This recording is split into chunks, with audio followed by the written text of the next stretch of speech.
Okay, hello everyone. This is a round 3 match of Pokemon Crystal Item Randomizer using extreme logic between thirstpls and PhoenixRoost. Hopefully my audio is a lot better than when I last joined after my race the other day.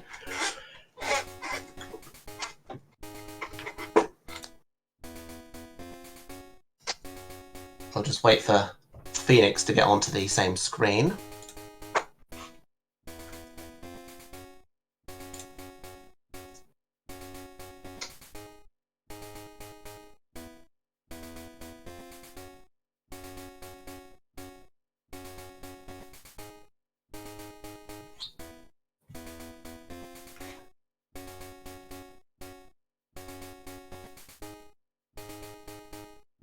I'll probably be relying on chat a bit more than I should be for tracking, but hopefully all will go quite well.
And it's time to begin.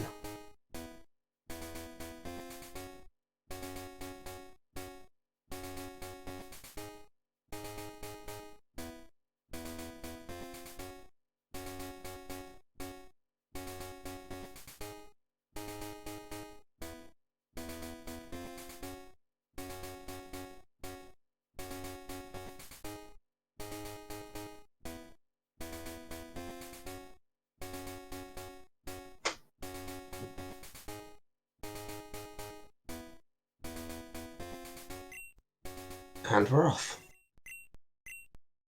So the first thing we'll get to see here is just the opening cutscene. All the speed choice changes make this a lot faster to get through for the most part, because you have instant text on, which allows you to just speed straight through absolutely everything, compared to Vanilla Crystal. Bike indoors, one of the new features here, allows you to instantly just register the bike and get moving. The best starting point, we get to see that both runners are starting on Saturday. As far as I'm concerned, there is one reason to choose Saturday, and that is for a slight time save with the bug catching contest coming up later on. So it's time to check the starters. Some runners will check one and move on. I doubt either of them will take an APOM, however.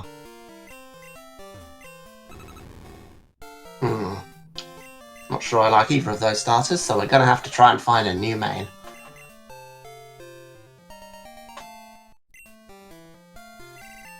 Yes, holding to mash is the most critical part there, so you press a button and it instantly goes through all the text for you automatically. Interesting, we have a ball as the first item. Well, second item, sorry.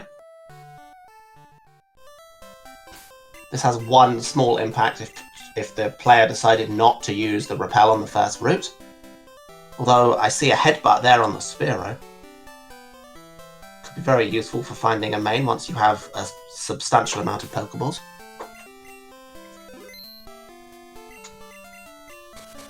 Or now, they have the ball.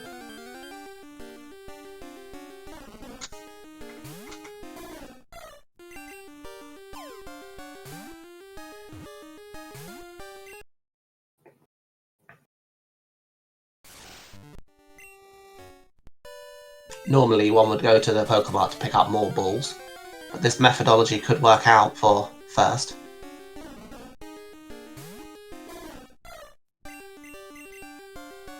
One thing we don't have on is guaranteed catch within this race.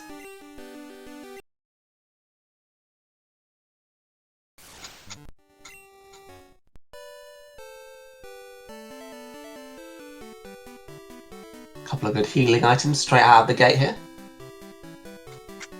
Early game potions are very useful because your Pokemon won't have very much HP. Max potions, revives, all very, very useful.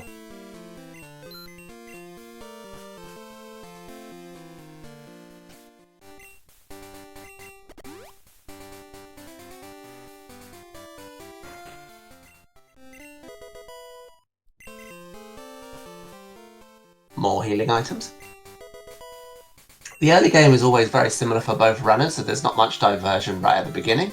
Obviously we've seen a little bit with the headbutt encounter stuff, but picking up the hidden item here is optional as well, technically, because we're not using hidden items, but the aim for more money or something at this stage in the game is also very useful to the players. Items like that iron are also extremely useful for money, so you can sell that for almost 5k.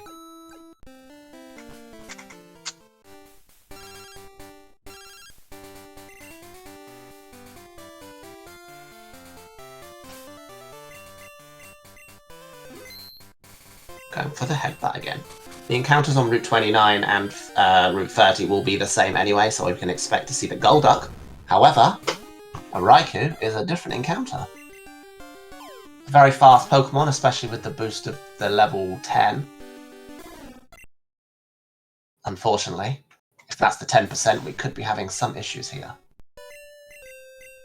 I wonder if first we'll continue to look for that Raikou regardless.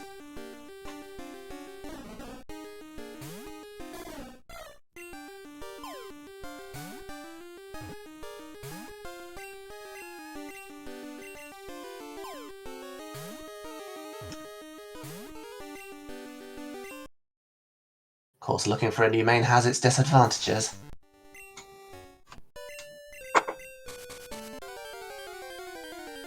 One thing that's changed again here in Speed Choice is a guaranteed repel encounter.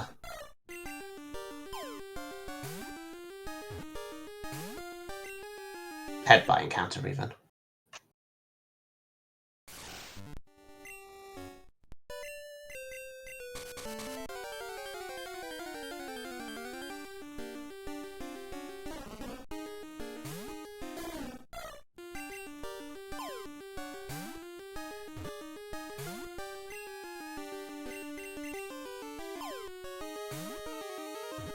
So due to the ZX/UPR settings, there's supposed to be a really high chance to catch Pokemon even at full health here. By bringing it up, apparently that gets caught. Checking out the Ho-Oh chamber, this is the escape rope chamber. So there's 4 chambers in the ruins of Alph. They all use a specific item or HM move in order to open the door at the back. Early game, very useful to have these 4 items. Looks like first is desperate for the Raikou. We've seen one good move on it as well. I think this is now a guaranteed catch with the paralysis. It's very likely that from here they'll start running that.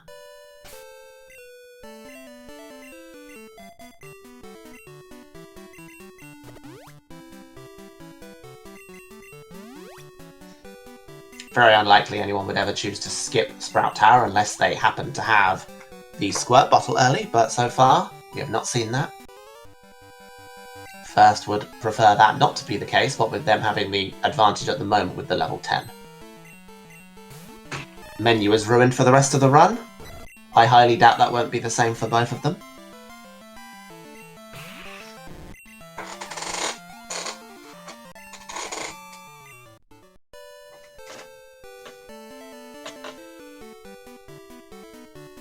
The Pokédex menuing has way more impact than you might think it does.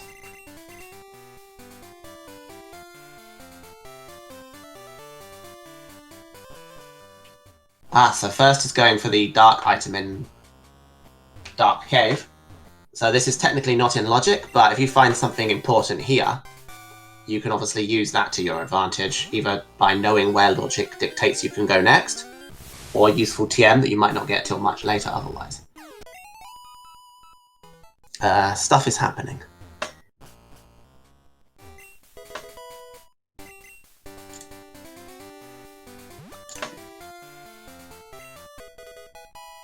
And that, I'd already forgot that one as well. I am on good form, I apologise for everyone else.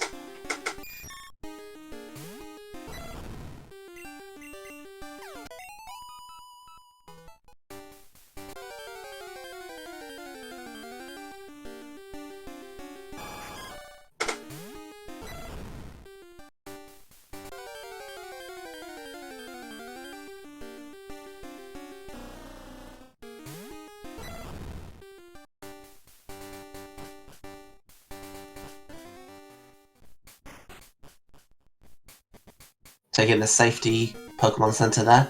So unlike in Generation 1, for instance, you don't need to use the Pokemon Center to set it as your whiteout / teleport point. Obviously, this is not helpful for teleport right now, but mainly the whiteout. Should you white out, you don't want to be going all the way back to Cherry Grove.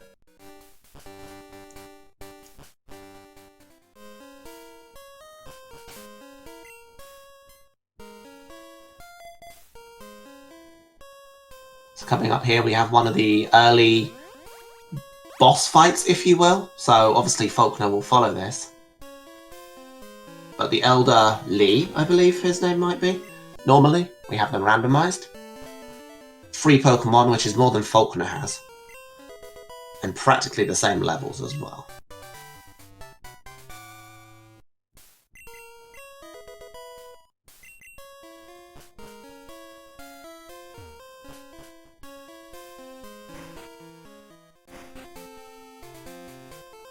Do wonder what Phoenix's plan here is with the Wobbuffet.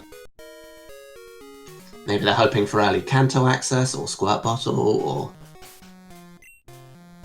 similar.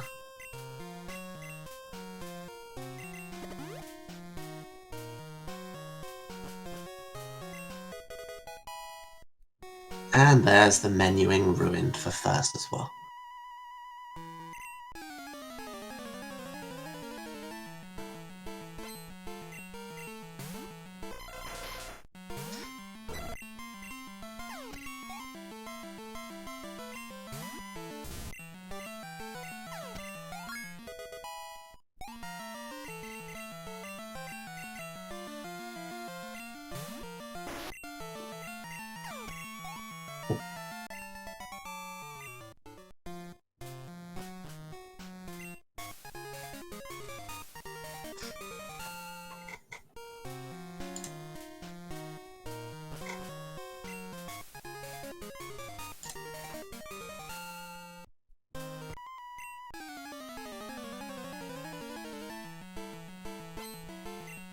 Unfortunate whiteout there.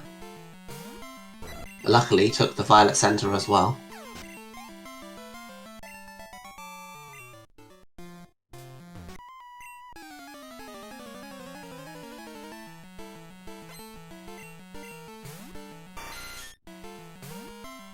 Choosing to take the gym now instead.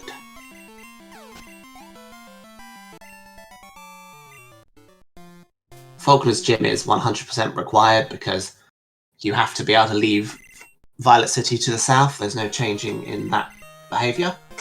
However, if you get the Squirt Bottle, you can take an alternate route. There is no other alternative route to take. There is that or that. That is the only options. Anything is runnable.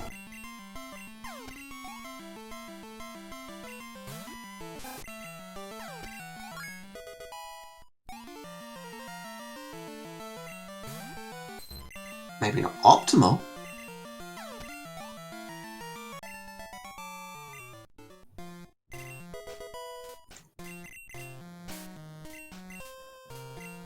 One question that we will have to check is whether Phoenix goes back for that full heal at the top of Sprout Tower.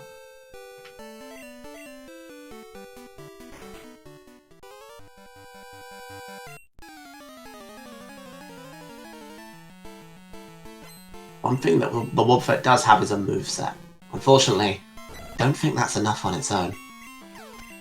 And we don't have any stats. Going for the black and white 2 achievement for doing 0 damage there.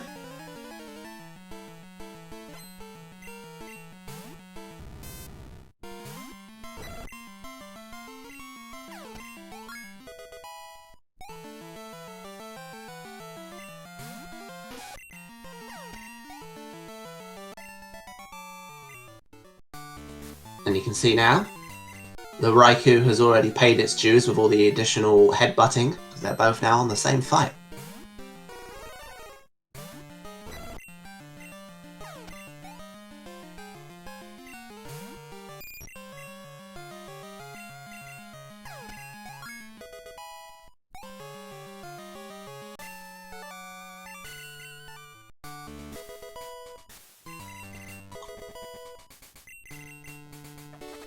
So they're both going to go and pick up the egg.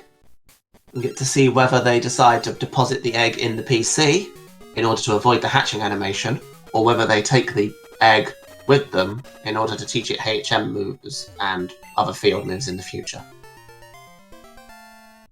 Based on this positioning, first is going straight for the PC. Partially, I think, also to heal the poison without having to watch the animation also for the Pokemon.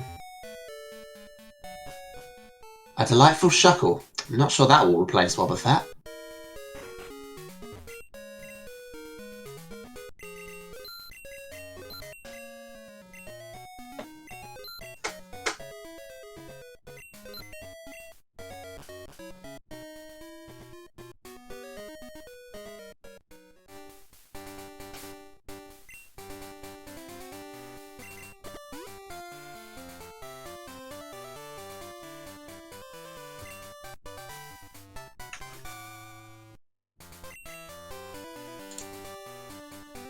Neck and neck picking up the cut.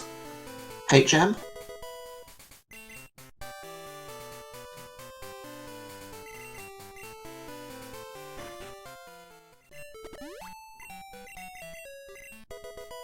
Always going in here to pick up this item and consecutively setting the fly point. Often, depending on where the items line up, it could be a very useful fly point to have, depending on being fast to deliver back some of the backtracking checks. Don't worry about Jinx. The cries have been changed in this version of Speed Choice, so you don't have to wait for the whole thing. You have to wonder if this is an elected choice right now to not use a repel to look for something else.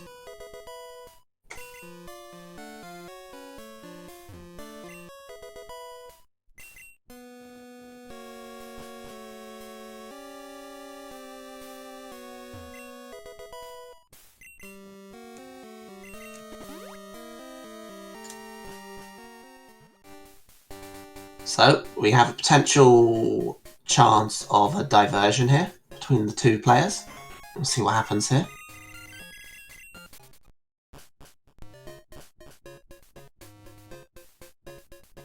First planning on doing Azalea.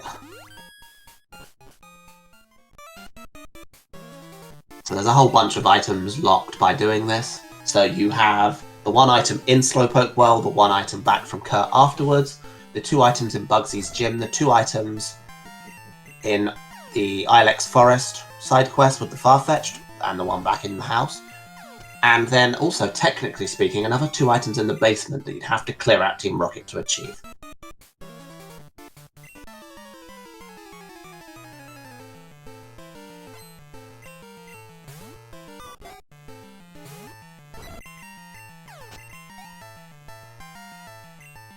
Well, it's Stab on the Fearow? Unfortunately, the Heracross has the move that we would want the most.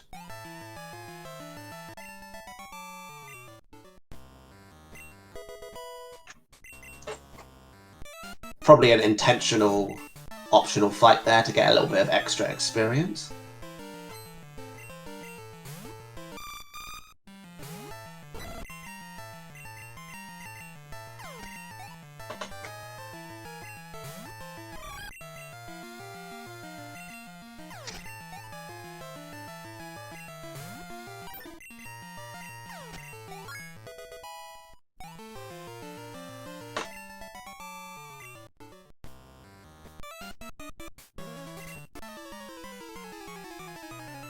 Another main. Sometimes you do have to shuffle around trying to find a good main right at the beginning of the game.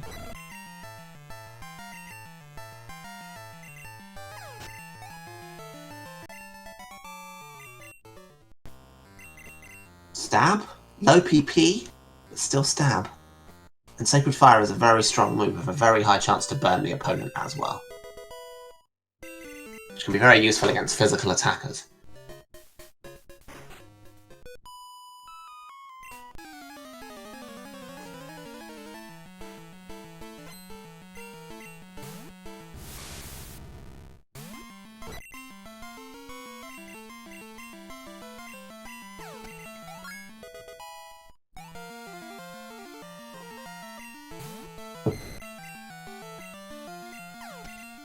Ah, the AI and its perfect sensibility.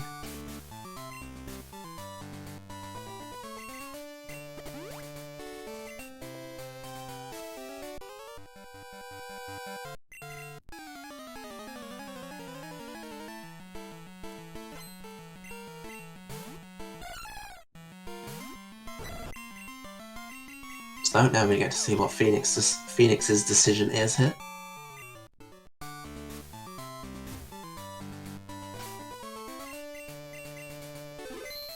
I would wager more likely to stay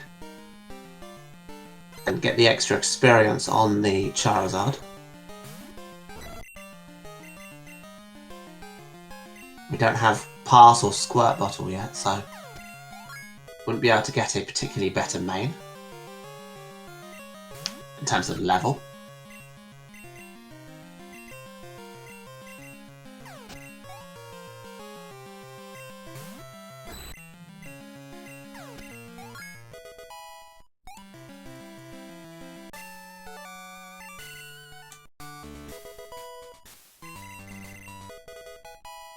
That is not a useful key item.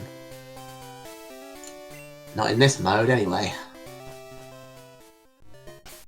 Nor will be any of the modes in this tournament.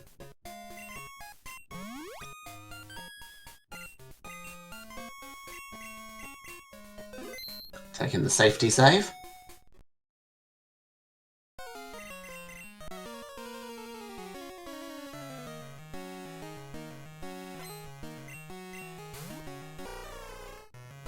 Oof. Once again, trolled by the moves that you want from the opponents.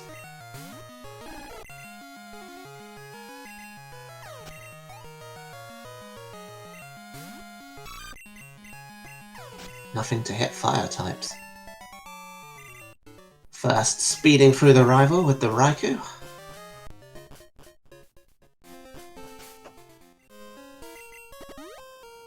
Heading into the Ilex Forest. Most of the modes that we use now for Crystal Item Randomizer will remove this cut tree, so we're not expecting to see Hive Badge before we can move on, even though we do have one of those components. Teaching Earthquake to deal with those pesky fire types? Unfortunately, fighting itself would be a problem.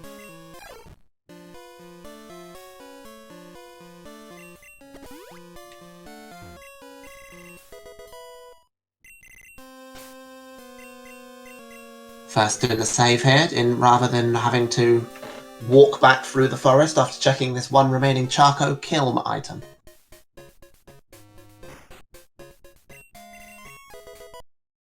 Healing, not particularly helpful. We've got plenty of healing items.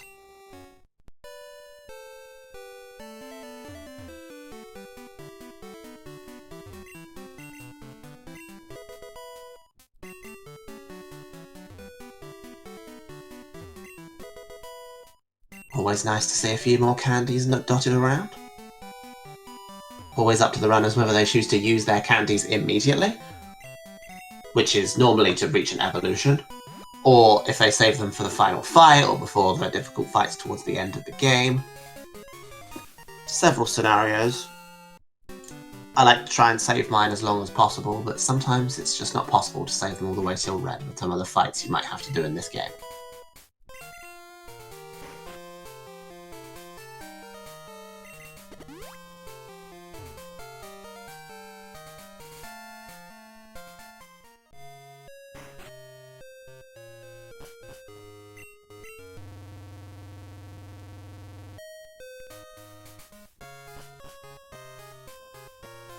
Safety safe before the level 14 fight here in the basement from Phoenix.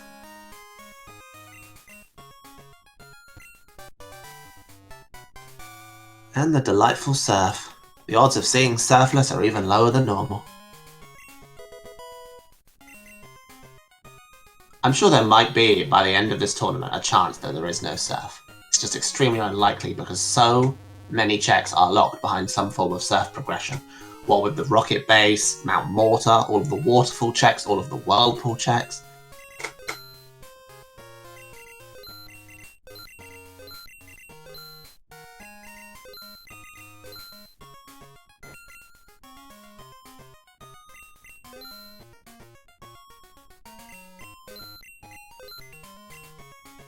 Now that we have one part of surf, it could also be a decision that these runners make that they might want to try and get Sweet Scent in order to improve the encounter chances should they get surf and want to find a main encounter. I mean, even in general, depending on your level, some of the surf encounters will also be faster in terms of levels. But we shall wait and see where the rest of surf, i.e. the fog badge, is. Once we're in Goldenrod, there is always a lot to do.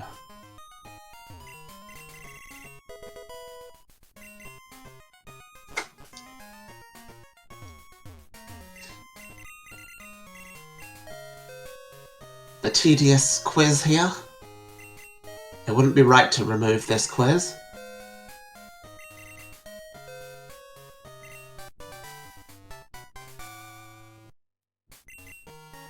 Ah yes, the headbutt that's been ruining our menu, my menuing in the overworld.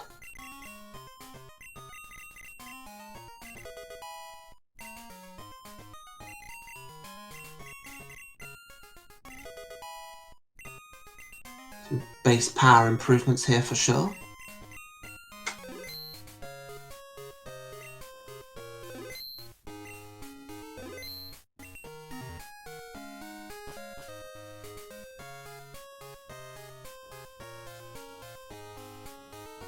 No elected save here for this. So after walking a certain number of steps, the bike shot. Oh, well, I suppose they didn't. Did I miss that? Ah, they did that there. Well, the save there is intentional to avoid that call that I was about to refer to anyway.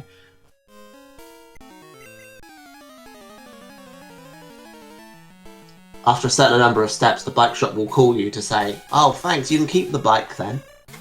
Although in this occasion it's not a bike. Thanks to the decisions made throughout the recent changes to the item randomizer, it's just been made so that there is not an extra bike. So Speed Choice would already have the ability to start with bike, but the item rando did not know about this. So this has changed to be slightly different. So the bike is now removed from logic and removed as a requirement technically from the one place where the bike is required, and that's to go onto Cycling Road.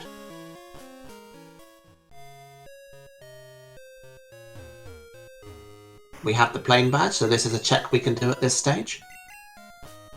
No vanilla here. So the main thing our runners will be looking for at this point is a way to escape the current locks between them. So logic dictates not having to go through a various bunch of places such as Dark Cave, sure, but physically what they can and can't do is currently locked to one of two items. So that will be either the squirt bottle to get between Violet, Goldenrod and Ekritique and head to North Johto. Alternatively, if they find the path, they can head over to Kanto, and the world will open up a lot if Kanto is the case, because then you're waiting for quite a few different things before logic will open up again. Your first logic that you might be hoping for there would be SS Ticket, but SS Ticket is then not in a thing called Fly Logic. So Fly Logic dictates that Fly must be before any of the locks, so heading up towards Blackthorn, heading through Diglett's Cave to the Snorlax, and heading on that boat. So if you end up in Kanto, you're probably more likely to find the squirt bottle or Fly before you have to make any serious changes. Picking up the Kenya here, and making the trek north before any of the potential backtracking. Kenya being currently, I believe, the only backtracking item that we have.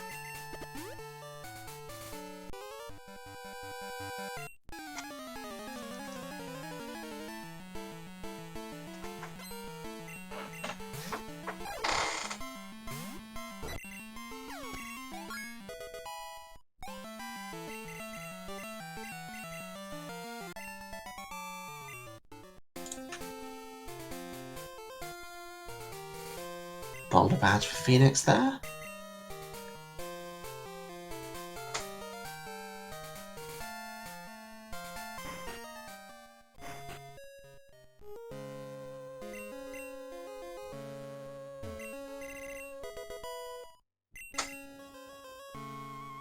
Ah yes, the move tutor. Weak. This is not Pokemon Go. Charm is not a good move.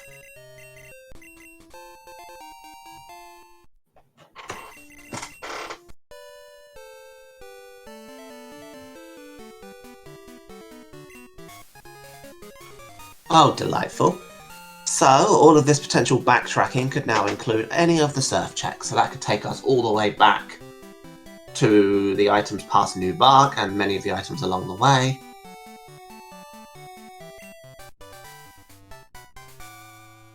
Ah yes, everyone's favourite move, Growl. Worse than Charm.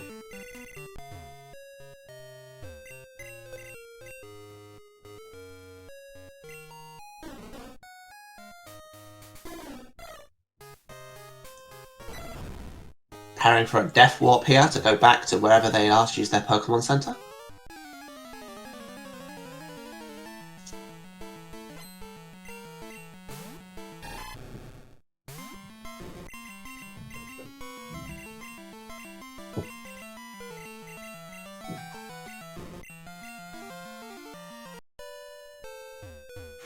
Which was back on Route 32.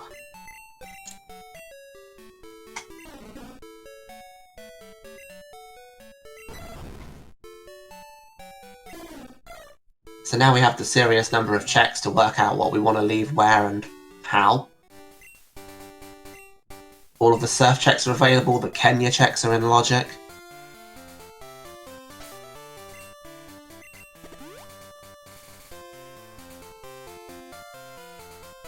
We get to see which one of them is.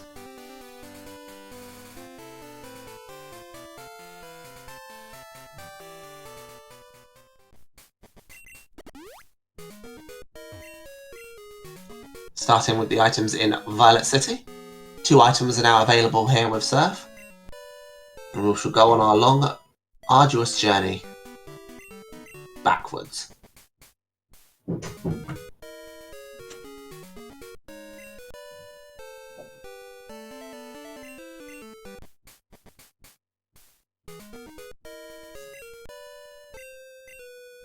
Nothing here in Violet.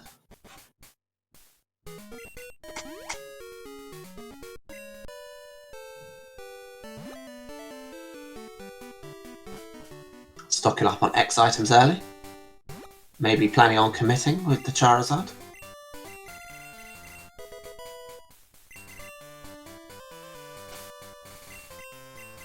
Taking the save a little late, but hey. There is the availability of saving here, because if you still find nothing, there is still the item for delivering Kenya back to the guy who wanted you to deliver Kenya in the first place. 1 item in Cherry Grove here, 1 rival fight.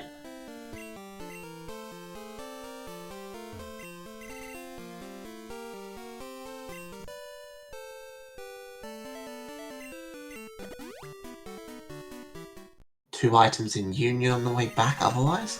I guess we'll see.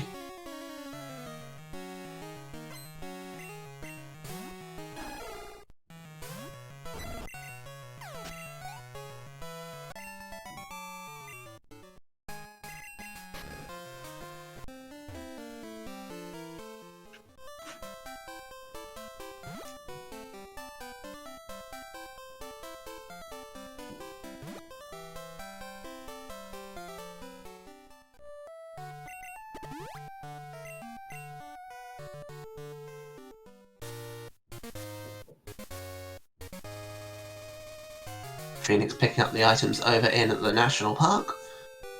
About to find that badge for themselves.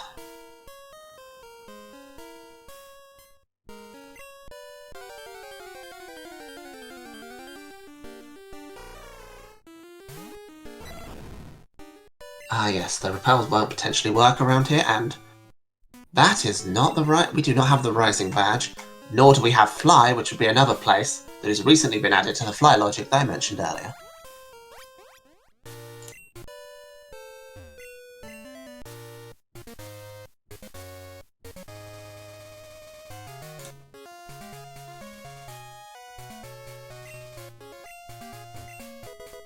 But of course this means we now have to walk all the way back, or risk not having Waterfall for now.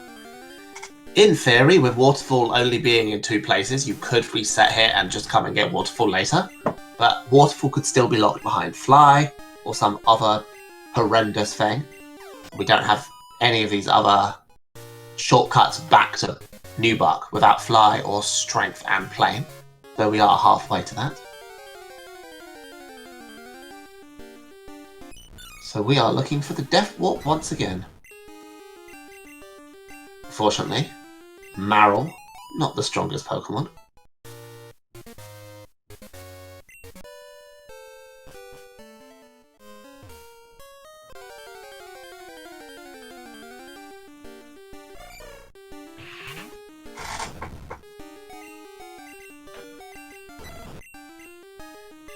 And a team of Pokemon to go through. And a load of animations.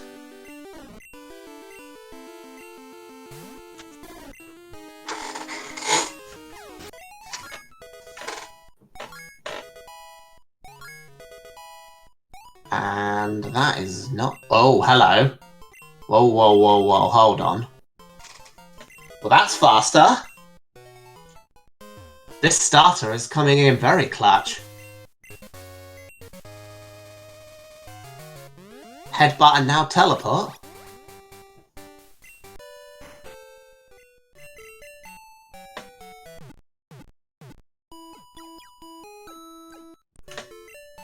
Teleport is extremely useful before you have Fly Logic, because you can just go back to the Pokemon Center.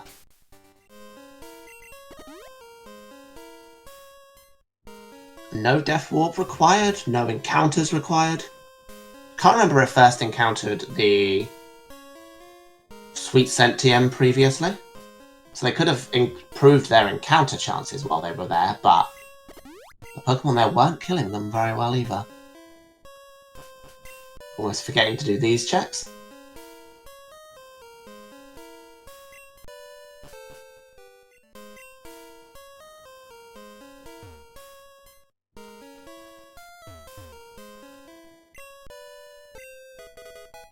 And there's the Squirt Bottle. Hidden behind a whole bunch of options. This is actually quite interesting. So when Phoenix takes the route backwards, Phoenix has used the Pokemon Center since then, so they will start with Union Cave's items, most likely. And that means they'll be able to get the Squirt Bottle earlier, which does mean they will be without Waterfall for a while, most likely. But they'll probably go straight up to Violet after Union Cave. So we get to see how this plays out now. Though they appear to be just taking the walk back. Although there is an item along the way. I do wonder from there which one is whether it's faster to go back this way or back through Violet to get to Squirt Bottle. Does anyone know?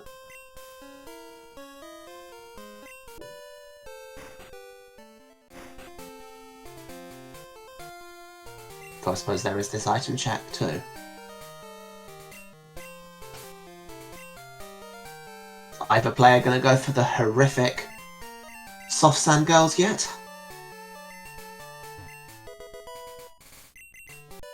Deciding wants the money, but definitely not the Soft Sand Girls.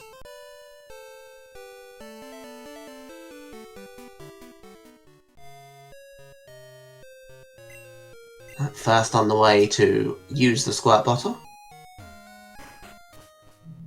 Saying their teleport point.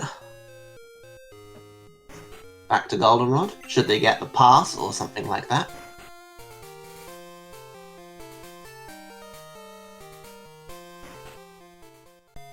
Looks like Phoenix is in Union Cave.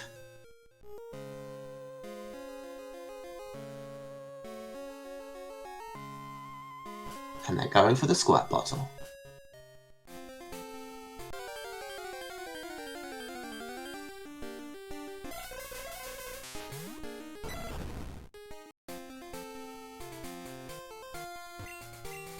And the squirt bottle mon is a Charmeleon.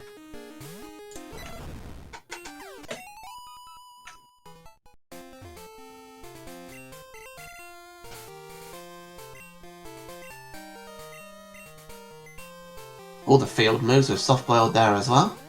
Going back to pick up the Rock Smash HM from TM from the shop. It was Generation 3 that made Rock Smash into a HM, but it is not a HM in this game.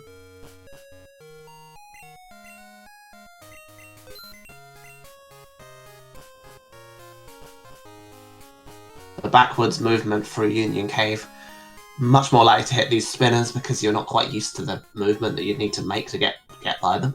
I make this mistake constantly myself as well. It's an unfortunate truth of backtracking.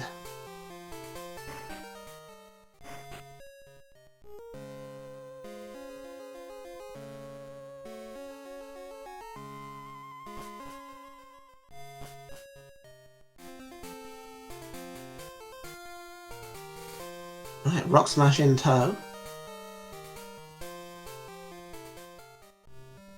We have reached Ecruteak. Squirt Bottle just means that Fly Logic could take us in any direction. First deciding to do the Kimono Girls. 5 fights in a row, 1 item. But at the level, should be okay.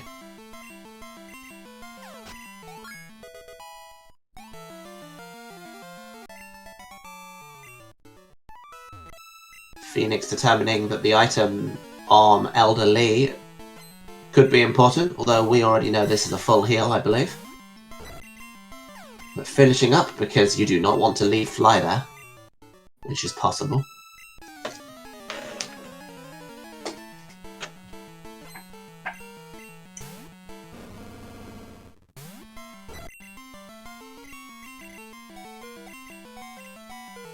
Destruction by the bear.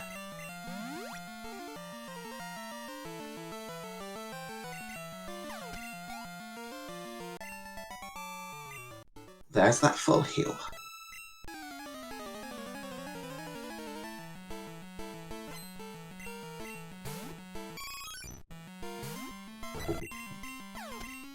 Young Kimono Girl right there. I wouldn't be able to tell you which one actually had which Pokemon normally, but I'd say they all have an evolution normally. And they definitely don't have a Heracross.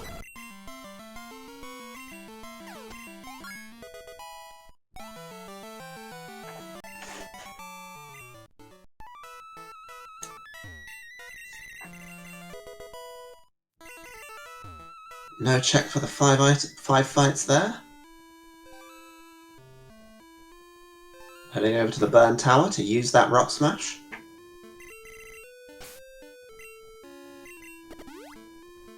Phoenix heading over to at least redeliver Kenya.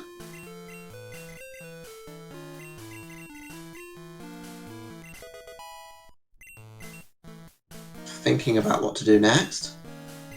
So they have that Squirt Bottle, but there are those choices back there where we know Waterfall is. Choosing to go for the Squirt Bottle and deal with that later.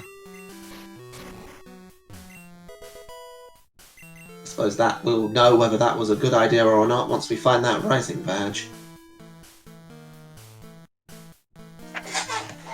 Yes, thank you.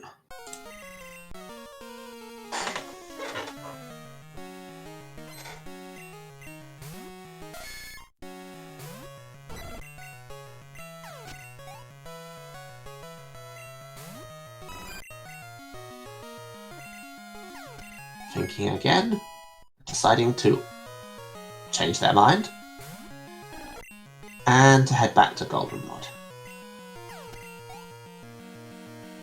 Also to get Rock Smash. Most likely.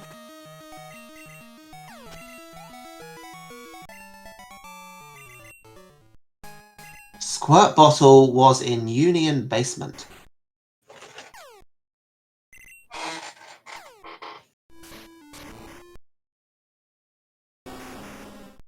And Deliver Kenya. I suppose that check is also present. Typhlosion Dratini there. I was talking over the first one. This is a Dratini.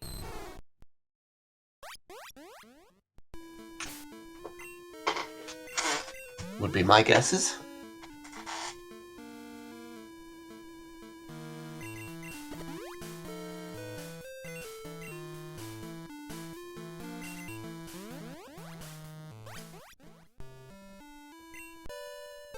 Ah yes, Charizard and Rhyhorn. Literally the same cry. And first is going for Morty. Let the drama commence.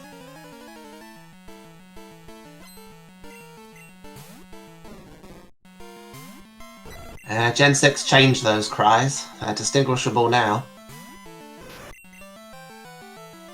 But not so much in Pokemon Crystal.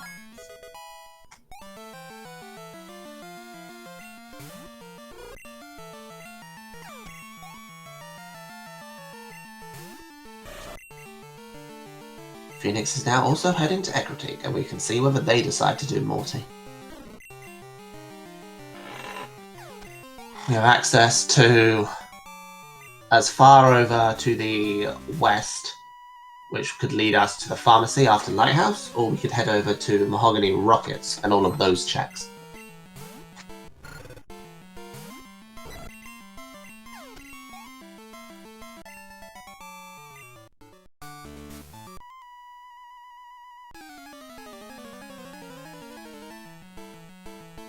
Ah, the Bill cutscene. Generally, if you get early Squirt Bottle and the Squirt Bottle Pokemon Sudowoodo is not much use, you'd go in here to generate him being at home to give you the normally Eevee. But on this occasion, it's the heal that we're after, not the Eevee.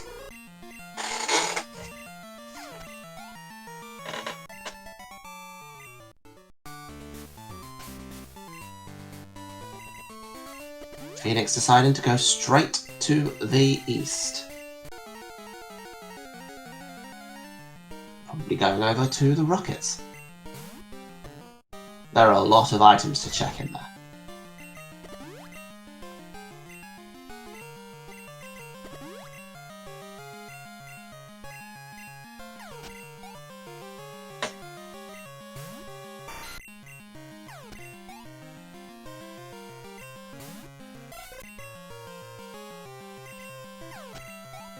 Phoenix choosing to take the money items here, although using them as vitamins for the Charizard. Committing to this main. Ooh, that could be Kanto access. Morty requirements are up in the air. If we see the pass, which could happen,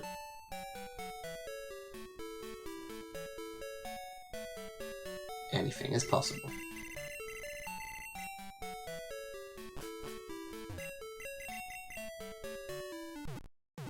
If the pass is somewhere in Johto, then there is only one check behind that SS ticket. But currently, once we have Fly, Morty is required. But that could be changed. Yeah, here I am talking about it, but not marking it. Yep.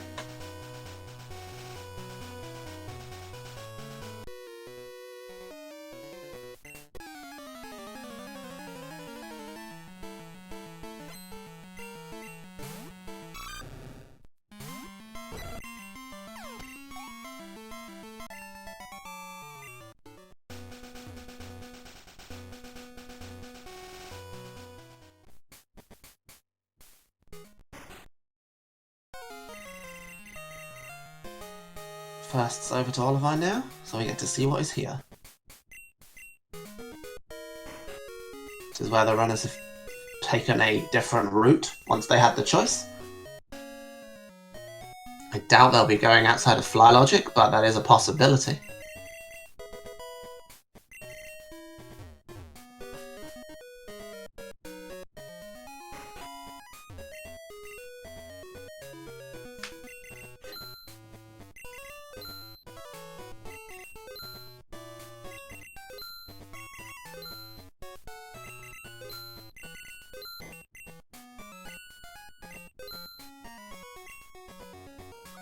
More PP ups used for that Sacred Fire. First, buying a ton of repels. Personally, if I given this choice, I would go to Olivine for the super repels. But there are so many things available with Surf available that who knows who will win out on the direction that they chose.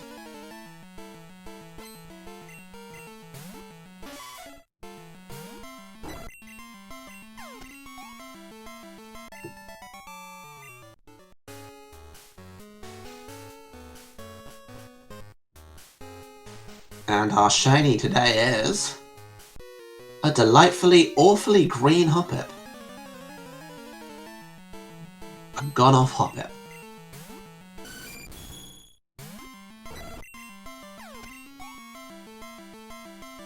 I definitely prefer that shiny later on.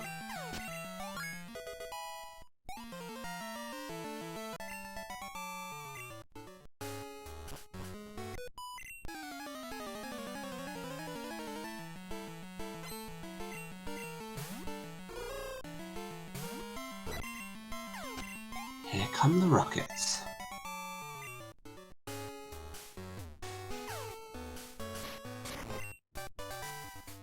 My favourite move right there.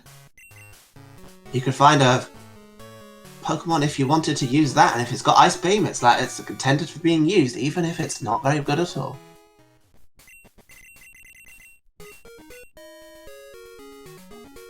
It's not quite Gen 1 when it comes to freezing, however.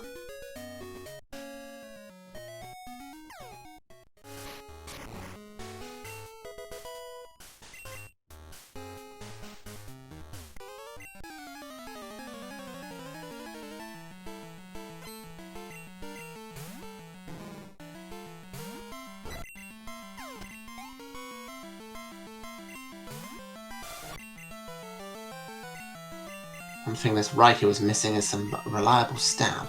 Or stab at all, in fact.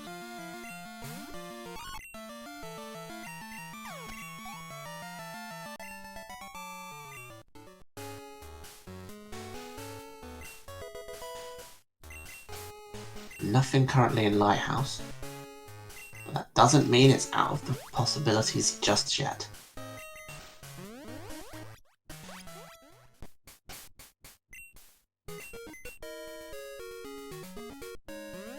Using that classic teleport, not taking the CN Wood route over for that pharmacy item.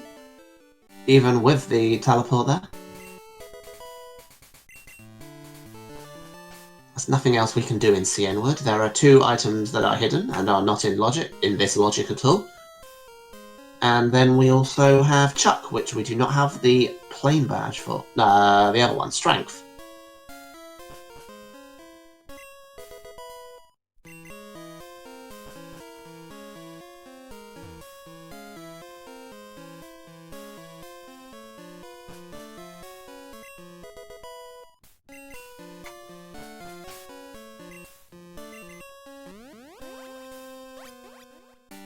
First going for all of the Surf items now in Mount Mortar.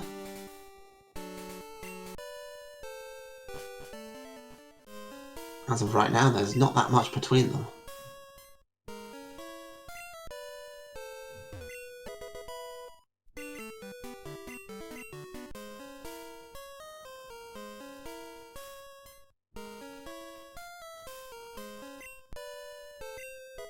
Oh!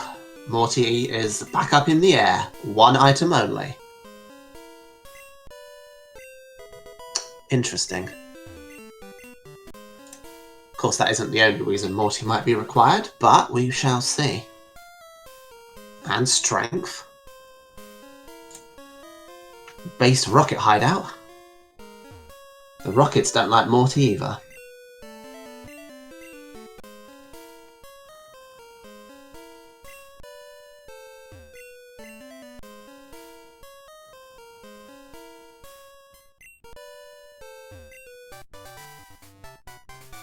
We have no Clear Bell or Rainbow Wing yet, so if we find the card key before and the 7 badges before, we will indeed be Mortyless now we have that pass available.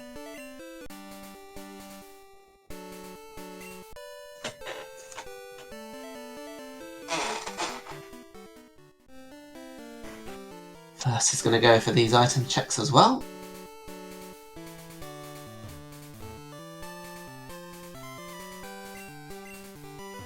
Arguably, it's unknown if either is technically in the lead at this point, so I won't be changing the audio or anything right yet. One could argue, with the items gotten, that Phoenix is in the lead, but debatable. You have Surf. Interesting choice from Phoenix here.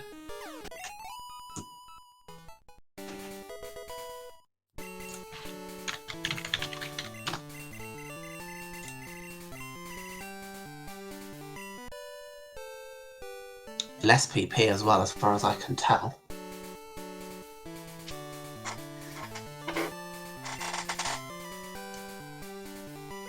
Yes, yes. Always forget about Rock Smash with this. Choosing not to pick up that revive. Revives are always very helpful to have. Not everything always goes how you like it.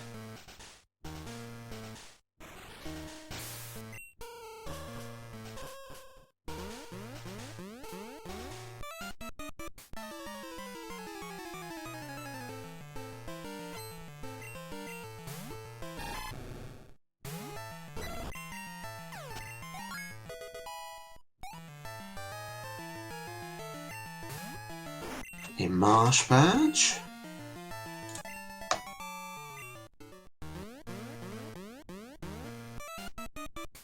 Quite the loaded rocket base. 1, 2, 3, 4, 5, 6 badges now.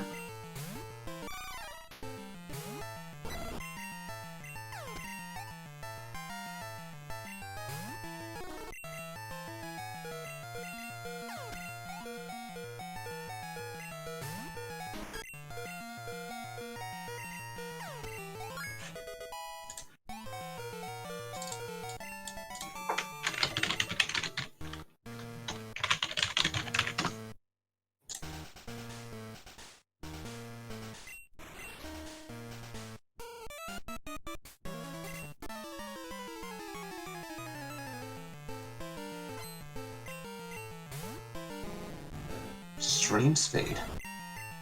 Interesting move. Phoenix really thinking about that one. Trying to go full physical, so maybe they are not paying attention to the lack of the physical special split here with Crab Hammer.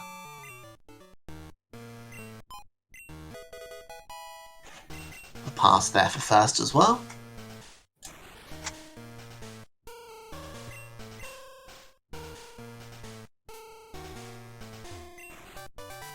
And indeed also strength.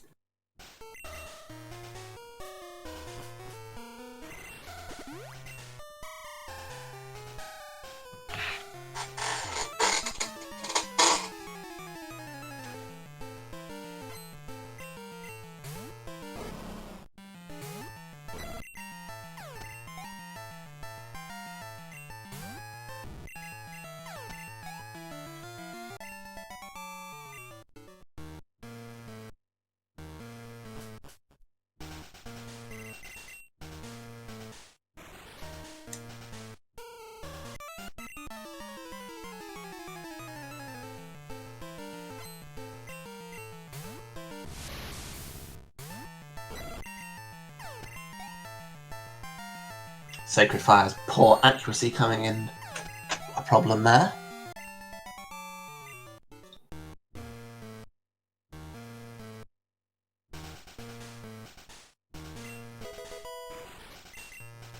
Both in the same place.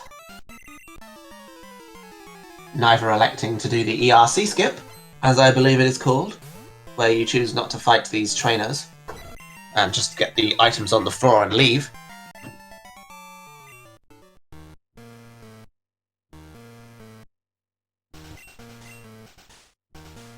Question is, what will they choose to do next? We now have strength access, so that is Mount Mortar is available, Chuck is available.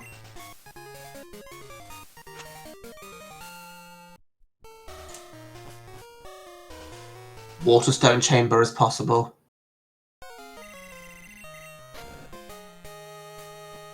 It's an interesting choice of options there. But it is opened up. Oh, and Kanto, of course.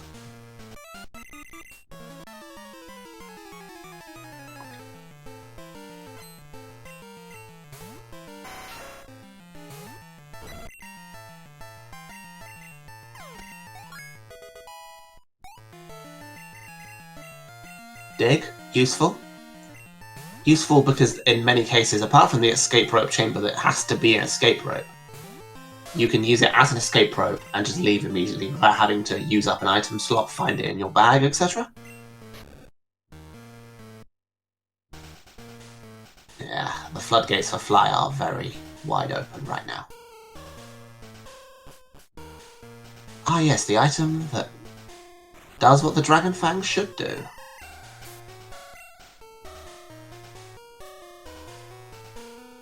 Two more items left to see whether finishing the Radio Shack was required.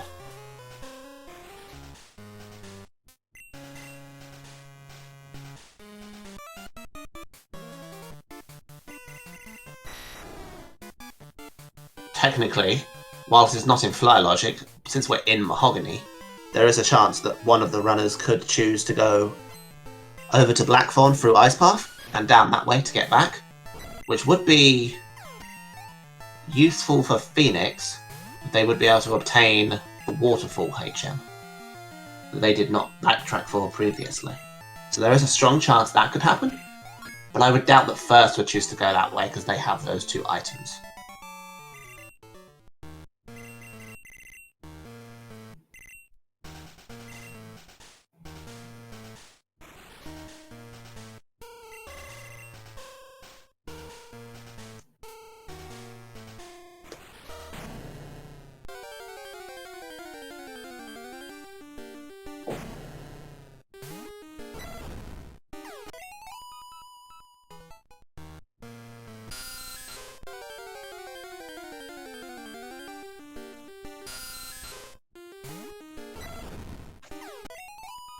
We shall see here. It was not required to clear out the base, unless I missed that first item. Phoenix is not heading back that way, they are going to head the other way.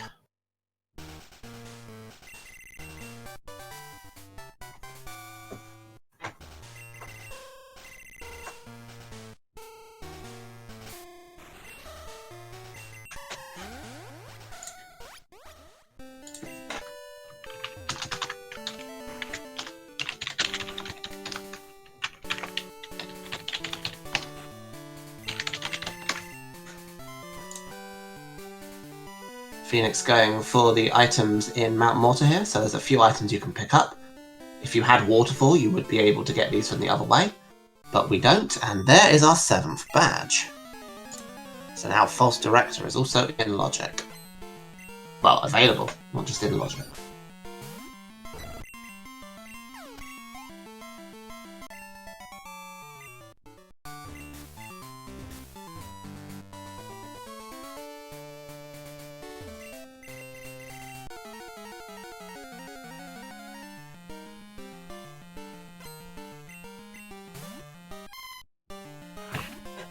Finishing off the gym here for First. There's the phone call from Elm for Phoenix.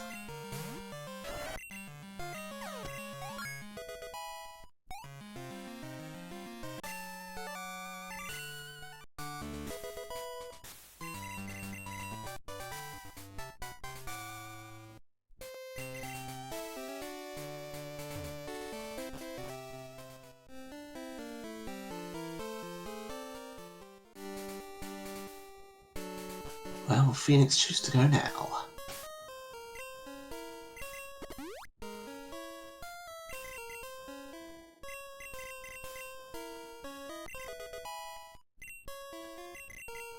Already cleared out the bill cutscene, taking the heal. First, optimizing the menus by teaching every TM possible at the same time now, to avoid having to do it again later. Going for those strength items as well. Which means they will find the Zephyr badge. Phoenix hitting optionals. Racing back to Goldenrod, likely to take the Kanto pathing forwards. I wonder where first will go. Having already cleared out Lighthouse, they could head over to Chuck. They have teleport after all.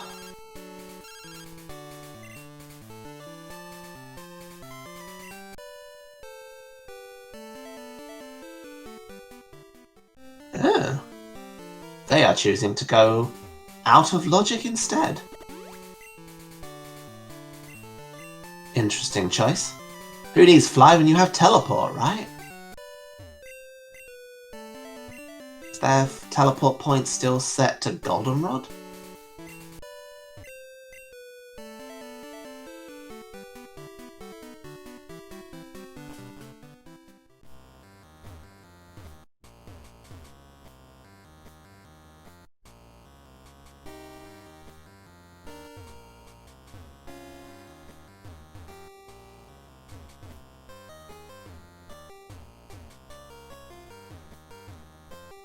One in Kanto, one in Ice Path.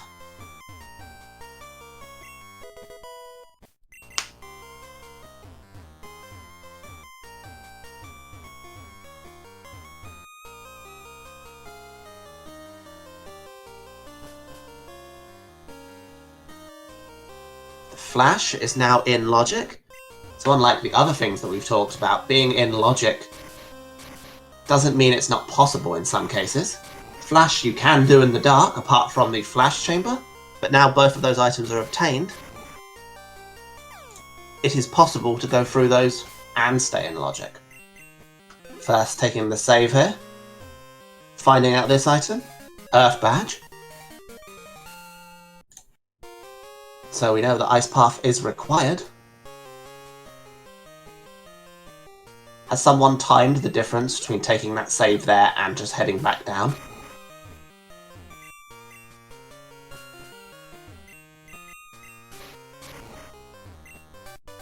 Obviously, in this case, it was a required item. But under normal circumstances, it would not be. The red scale check. Where is there is?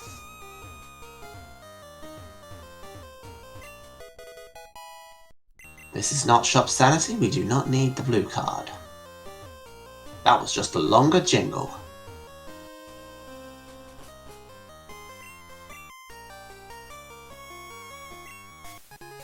And the Volcano badge. Ice Path was stacked.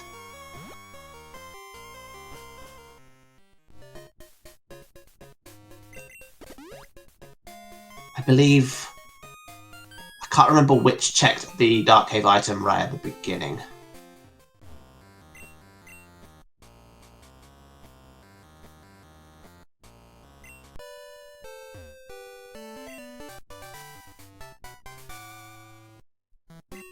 Even though they have the access. No, that's the other way around, even. Choosing to do this regardless of the logic. Flash is in logic, but not currently owned by First.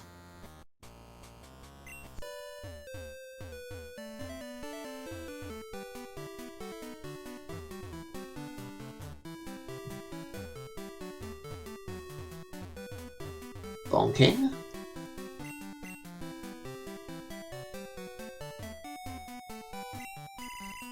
This is the unfortunate case of going through in the dark.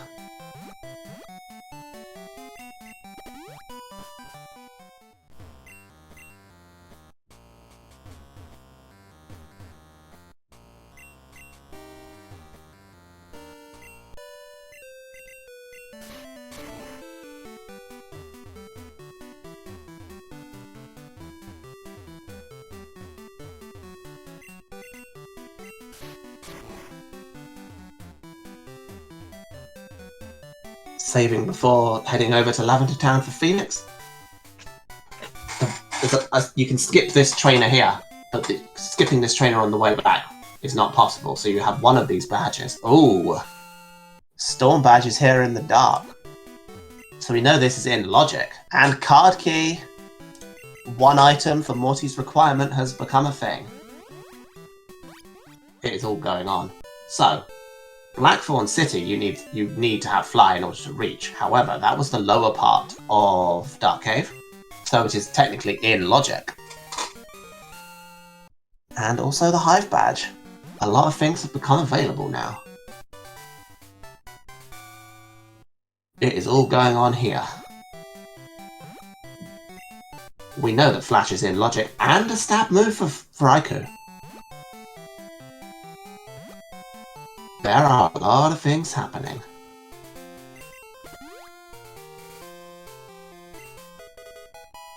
Radio card, so we know that Ice Path is also required, or Blackthorn is required.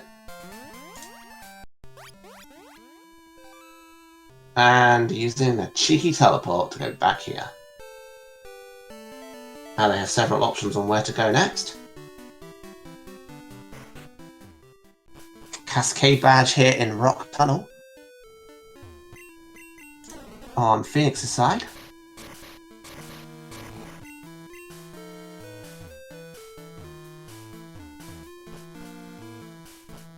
Machine part on the way up here. Now that's interesting. It's always a nice time save, whether it's required or not. It's not technically in fly logic, because this is another one of those that I missed earlier when describing the fly logic.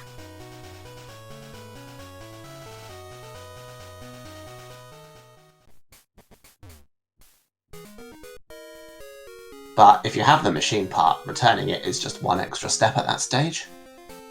With all of the checks that it opens up. No immediate payoff. But without fly, you have this arduous task to return.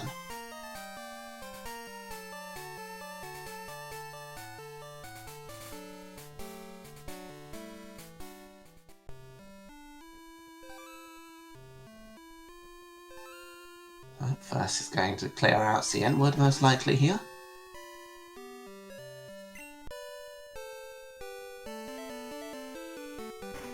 Starting with the pharmacy item I mentioned earlier. Also required.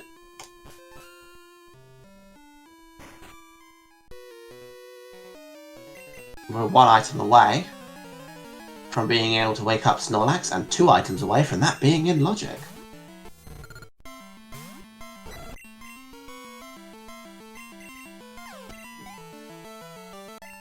That is possible.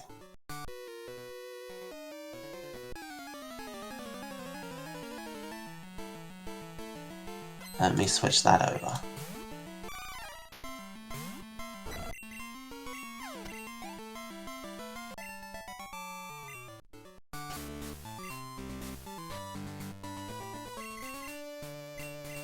And there's the stab move for the Raikou. Not going for the bolt beam coverage, however. Though I forget which side that was on.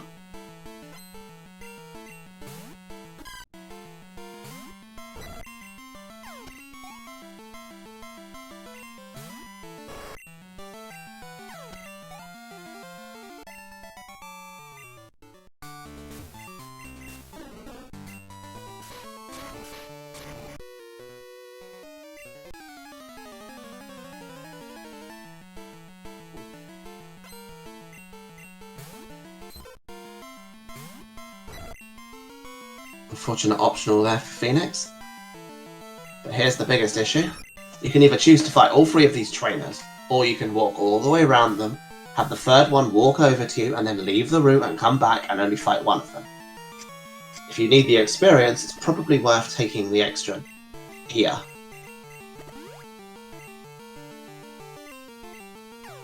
No heading down to Route 12's item, however, though, as far as I could see. Did I miss that? I don't think so. We shall see if that has an impact. While Phoenix clears out as much of Kanto as they can.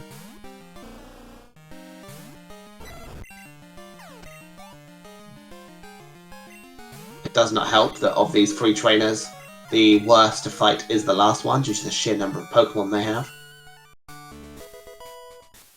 Chuckles.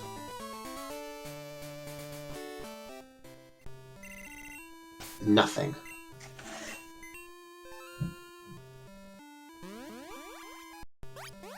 Taking advantage of that teleport coming in clutch once more.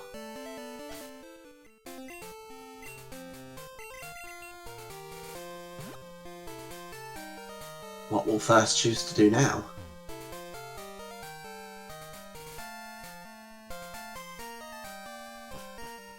Could be.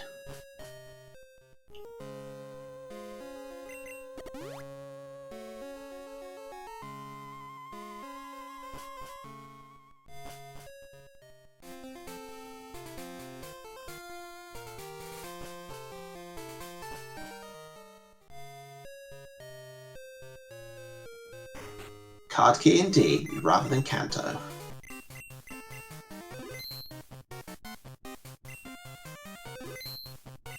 Taking the PC heal here because that animation for the PC in the Pokemon Center is extremely slow.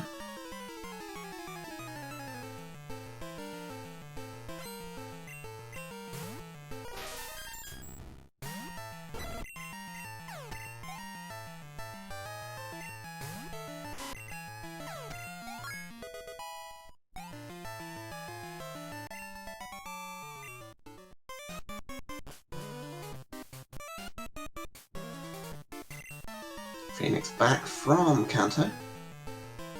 And start looking around at the other possibilities.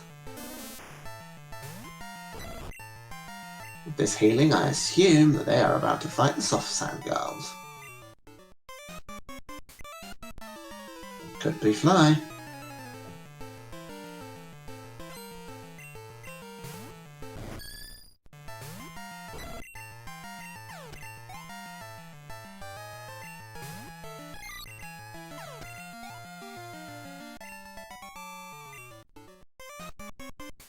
I am a rocket today.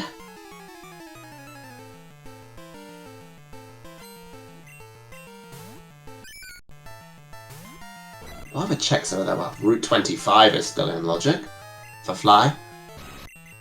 And since they also both have Cut, Hive Badge was... Which part? Where was Hive Badge?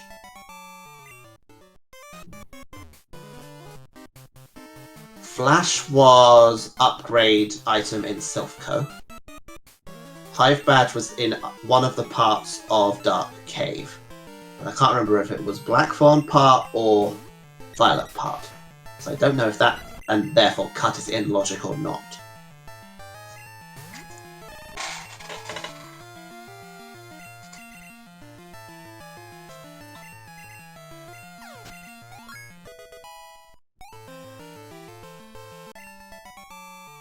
Top part, there we go.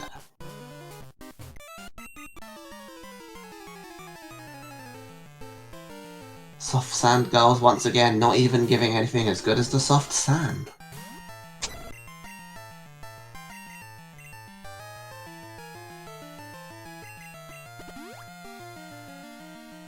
Phoenix likely heading for the Waterstone Chamber and items in Slowpoke Well here.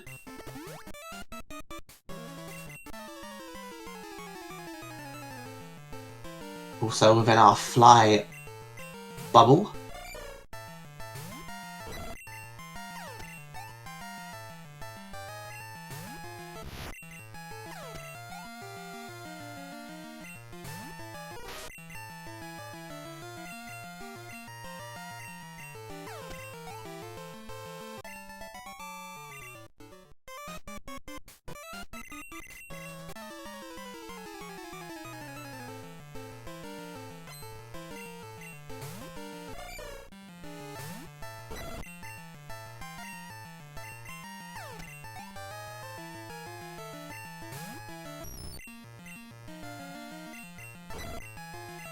The item finder. How delightful.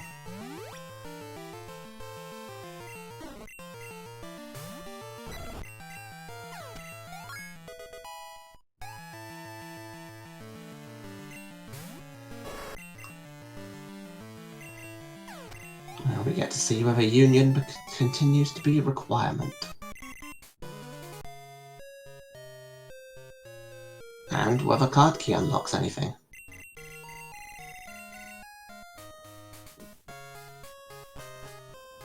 Of course, with card key clear, that now puts the basement key items into logic as well.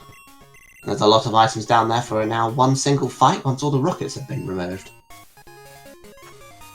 Well, I can confirm that's required. But that chamber is not.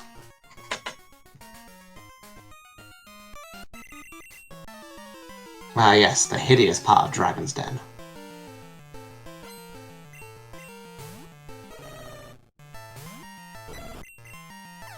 Whirlpoolers. And here we are in the flash chamber.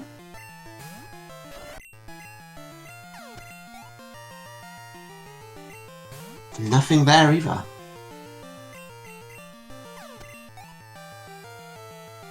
I shall see what Phoenix's opinion is now, and where they choose to go.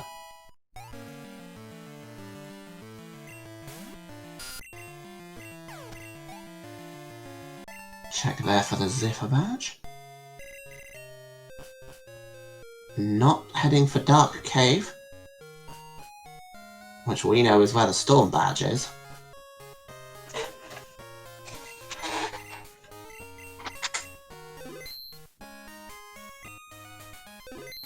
Ah, so they are heading out of logic too?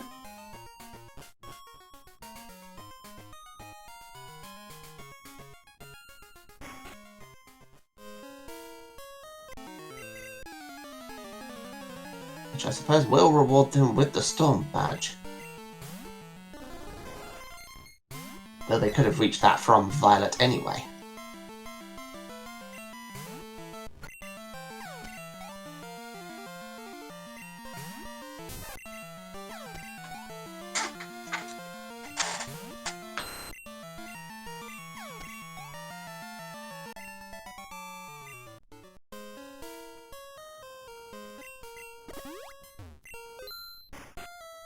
First heading into the basement now.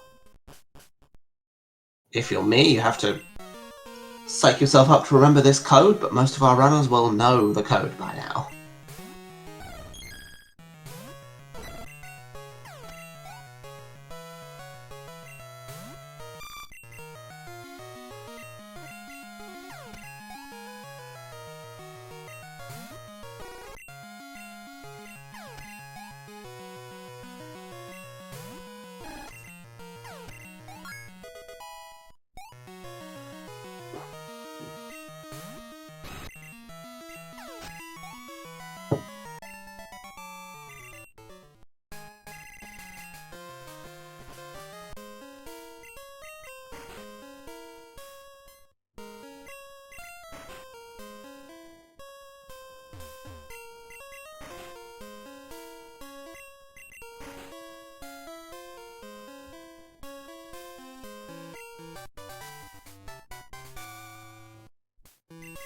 Phoenix about to find the Earth badge.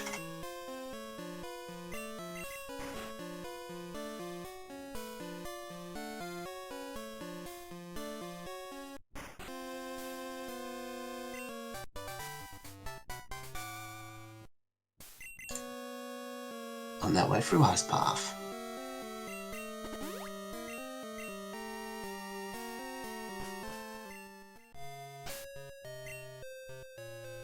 First deciding that a full restore is a very useful thing to have.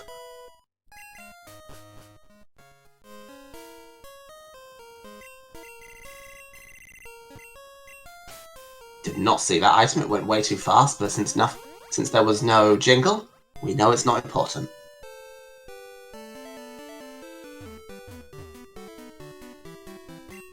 First remembering that the move shooter is a thing.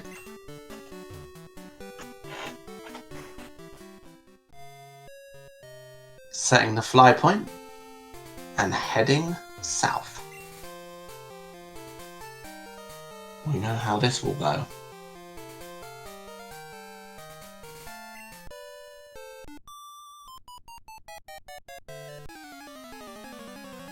There is the volcano badge.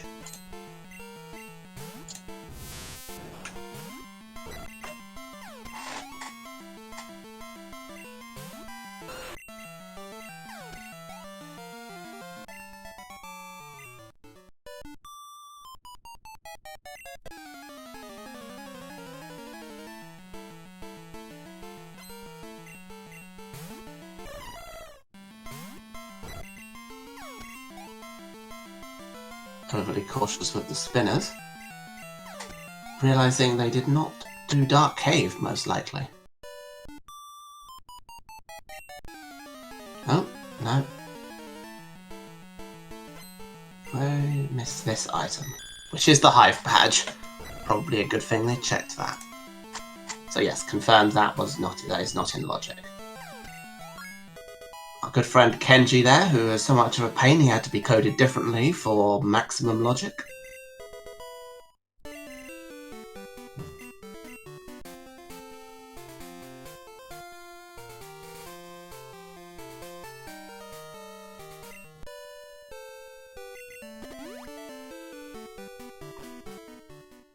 Heading to the lower part of Dark Cave, which will reward the Storm badge, but the other top part is still technically out of logic. This part is not.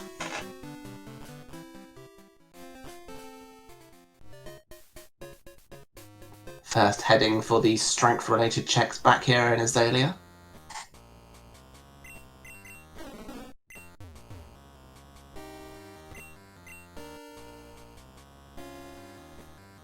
And the card key for Phoenix as well.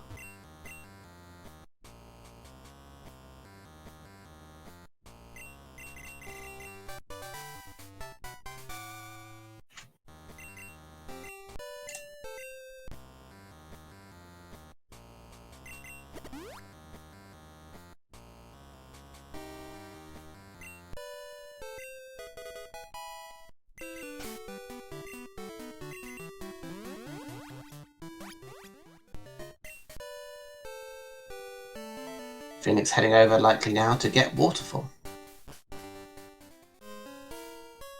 Heading into Elm's lab for some reason?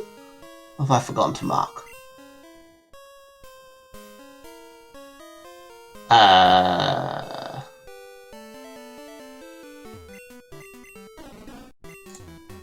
Is that the text for the Rising badge? Where was the Rising badge? Didn't choose to get Waterfall. How have I missed the Rising badge? Let me check their stream.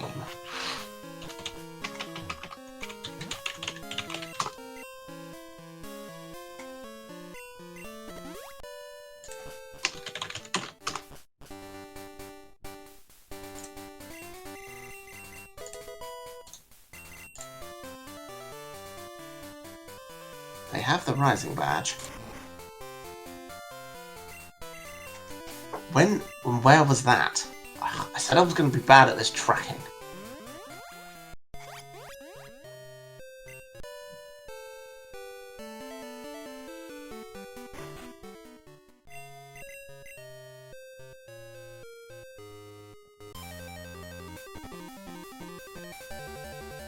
Yeah.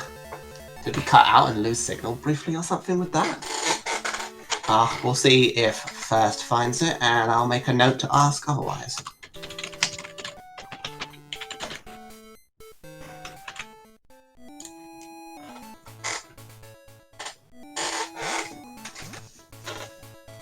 First is now in Kanto.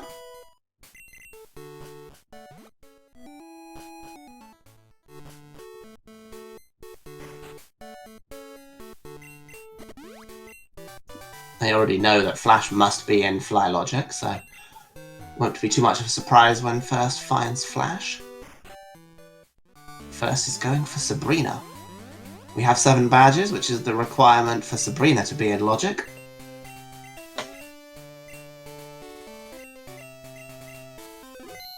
Phoenix is going for more out-of-logic checks with the cut lock stuff.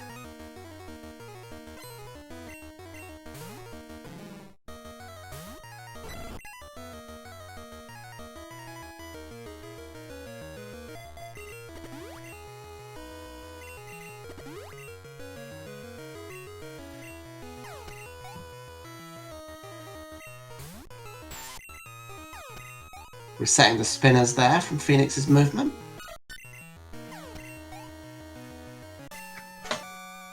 Is our Saffron gym leader going to give us anything today? Not in particular. Phoenix going for the card key checks here.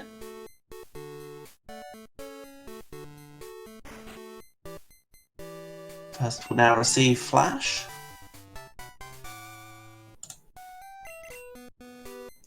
I'm still waiting to see where in Kanto the Rising was. Which does put Waterfall Mortar in logic.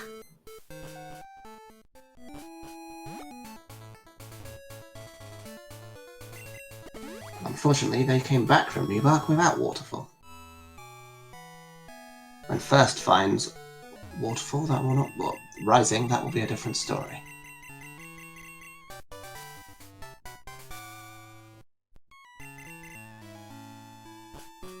Zap Cannon hits every single time if the AI uses it against you. More behind plays from first. Going for Surge here. Aha! Thank you, Praxter92.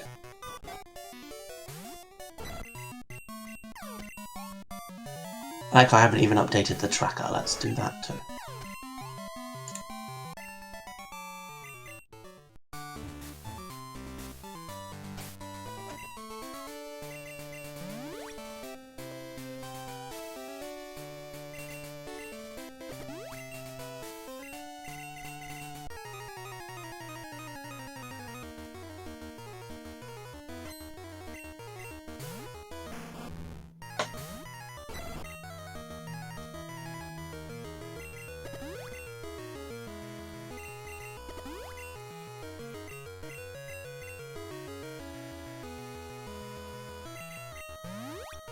There's a lot, not much actually left overall here.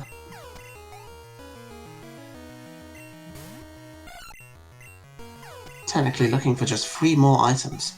4 more items. Do we include the expansion card?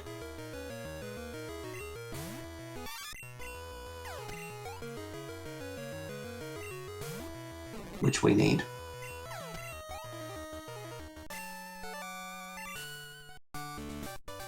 Surge had Fly.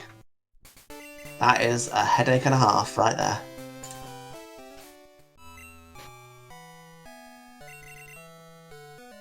Surge didn't quite get the vanilla memo and decided that he would be the other half of Fly Logic from Vanilla Red and Blue instead.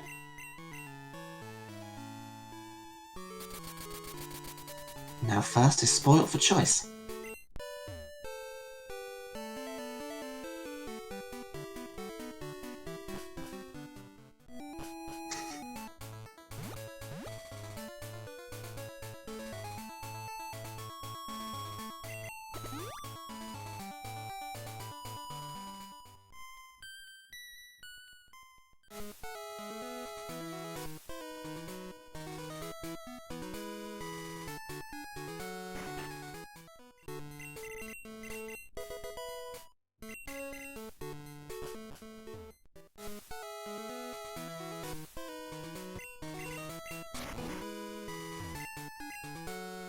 Definitely a race previously, but there are several of these races where Fly can be a troll. And I'd argue that today is a Fly troll day. Just what every player likes to say.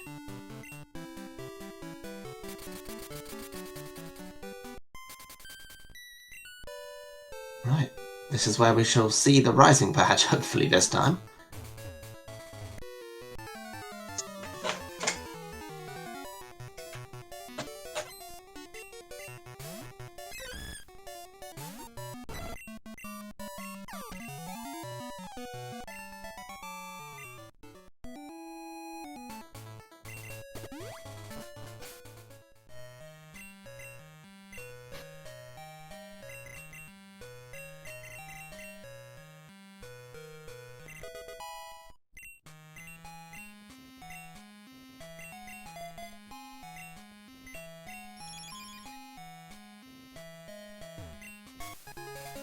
The first item checked this time around.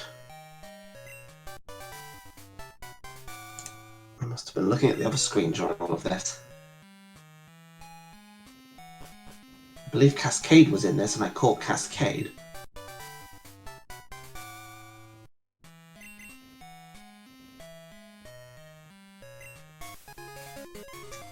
which it is indeed. Rock Tunnel is stacked today. We are down to 3 items remaining.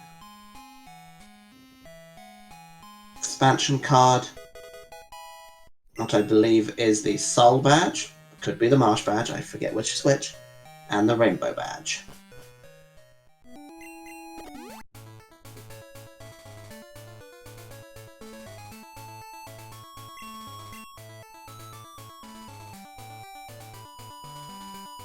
And now all of these checks down here are in logic.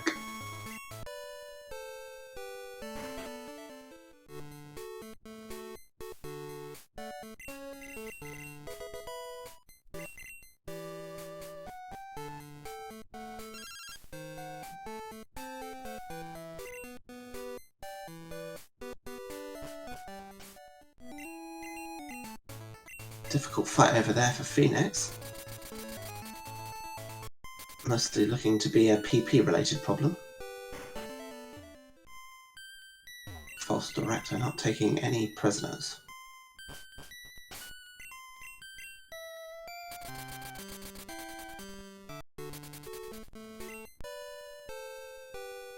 And I've forgotten to mark the other thing, yes. I've forgotten to mark this. And the other item, which I believe is Mineral Badge, which I believe Phoenix got while I was looking elsewhere. If chat can confirm for me.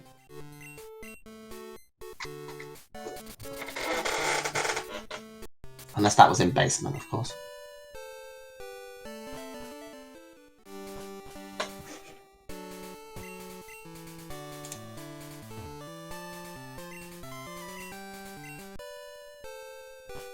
The first has Waterfall.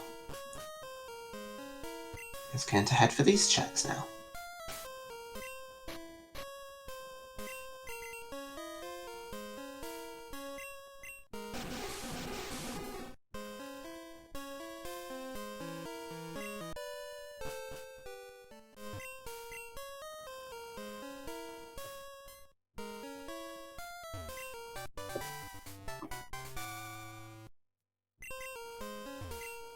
Fighting the rival.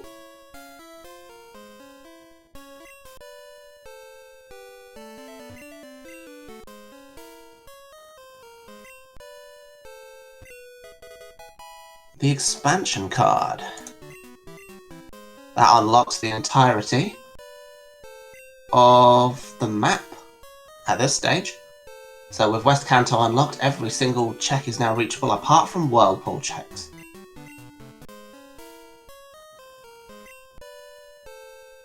Whirlpool is the item we do not have yet.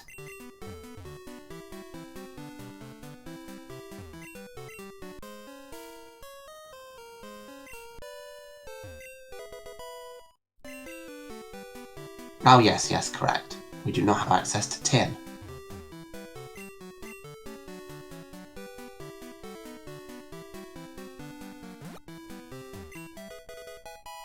Or indeed Jasmine.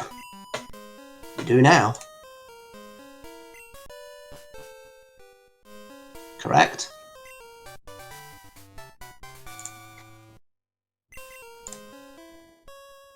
Flamethrower and Fire Blast. The Charizard would be spoilt for choice with that and Sacred Fire.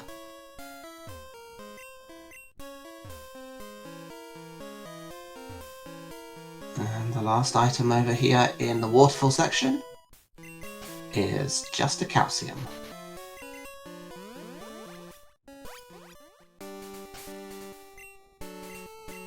So, gonna deal with the cut checks.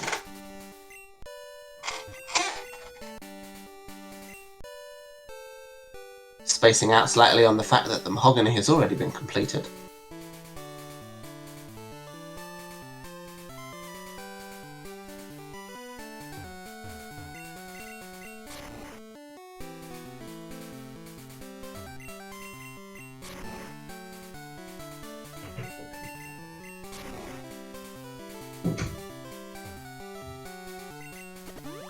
Let's see what we have up here. Bonk Central.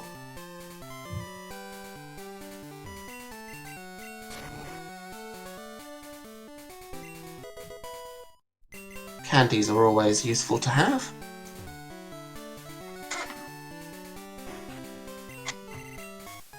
Rainbow badge. We are one item away. And there are plenty of checks over there. Once first decides to go there, of course. Checking out the red scale. Still could be feeling that they're behind after all the checks they were doing before they had fly.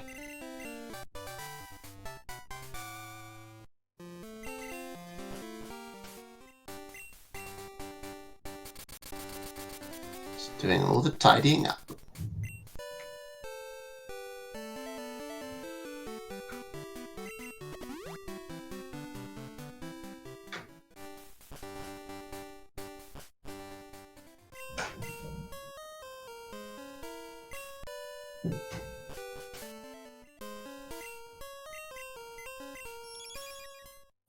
Checking the old flash chamber, which I believe Phoenix has already checked, so we know how this turns out.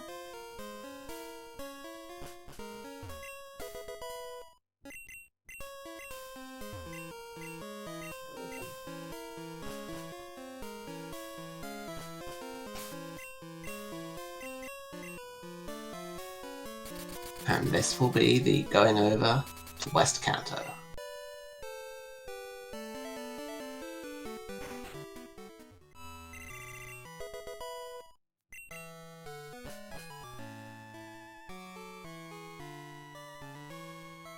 Phoenix heading this way.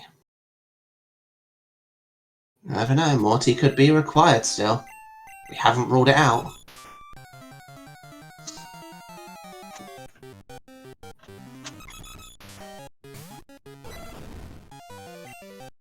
Level 50 Dodrio. Not a bad backup Pokemon. Not sure Psywave is a good move, but beggars can't be choosers.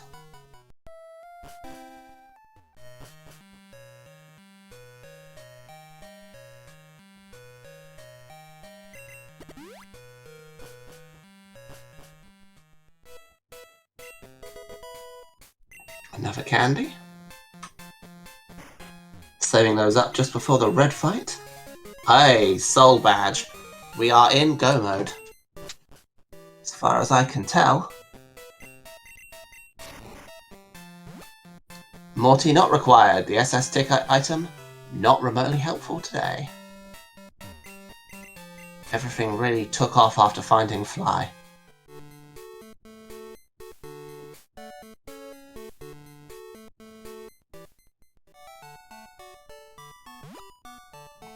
Overall, this is quite a fast seed looking at the current time, but we'll see what happens when we get to red.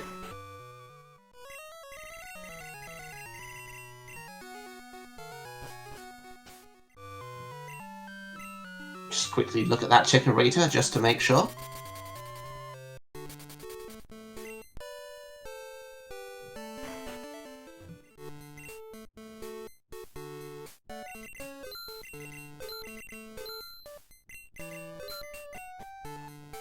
Red status as a equalizer today could be a problem, but you never know, it is possible. It could be an unwinnable fight. Not stab Earthquake. It could happen.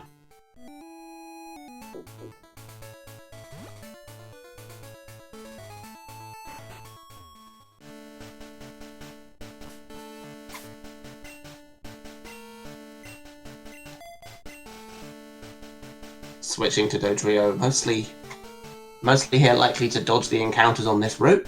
So these encounters on this route I believe go up to 44.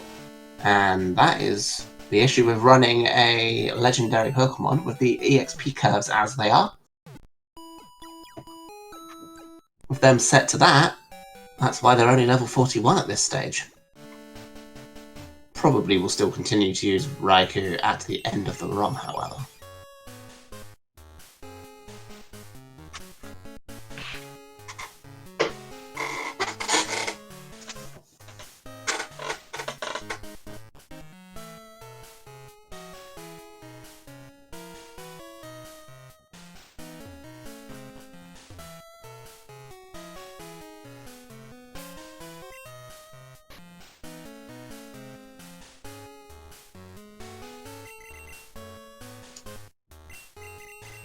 Teaching a different moveset.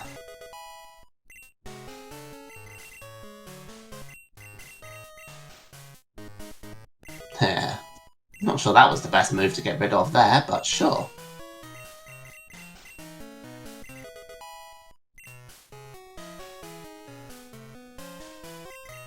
Any emergency things could prove useful.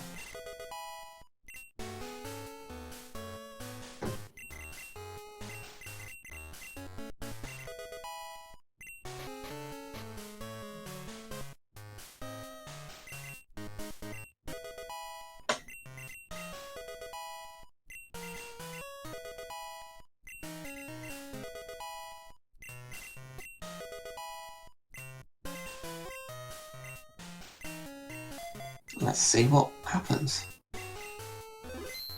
Is earthquake risk not such of a problem? With the Dodrio in the back? We shall see. Well, there's your ground type.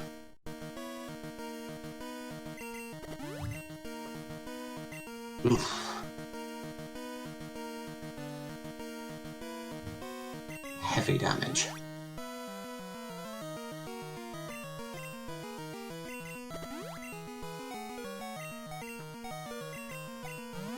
Red will use his full restore if his HP falls low enough from that recoil, but you're always toying with a crit or other horrible instance here.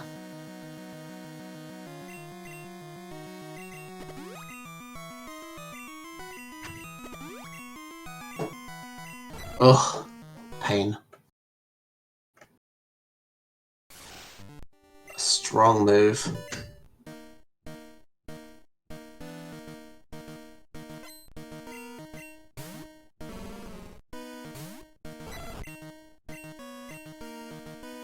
And the level difference really biting here with the amount of damage done. And likely here we'll see a full restore as well. There it is. Now let's shuffle.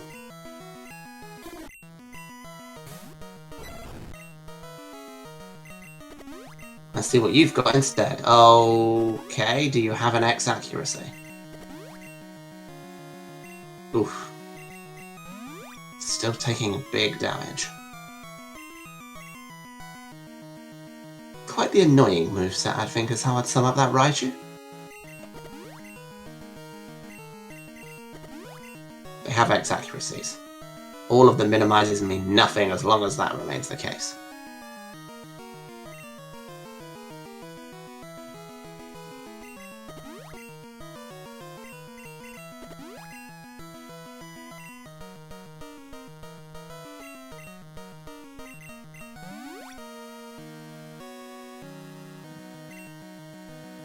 An annoying fight right here for sure.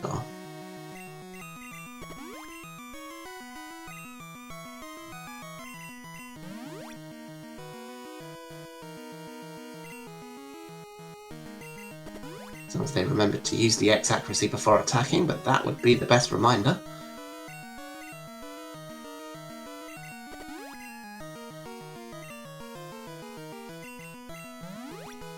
Still not done, I presume, with the healing?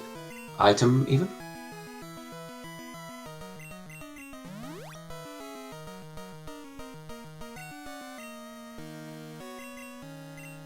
Ugh.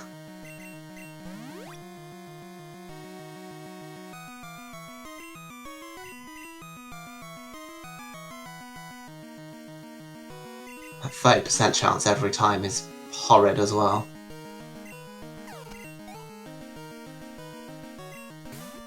The main issue of running a legendary is what you end up with here. But he's an enthusiast of the Hitmonlee line.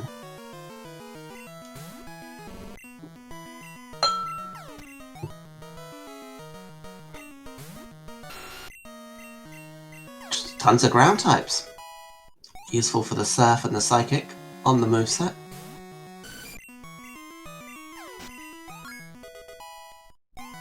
And there we have it.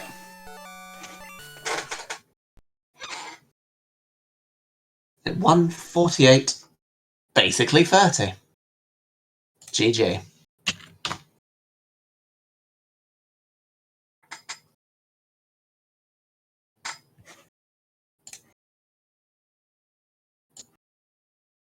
Wow. That was an interesting race for sure. Surge.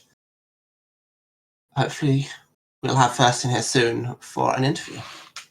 I don't know how that's going to go, but we shall see.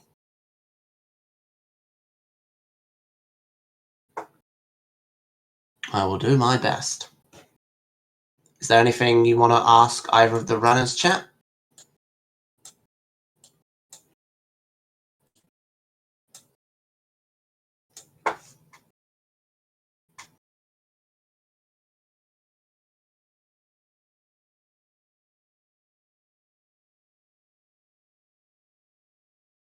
For sure.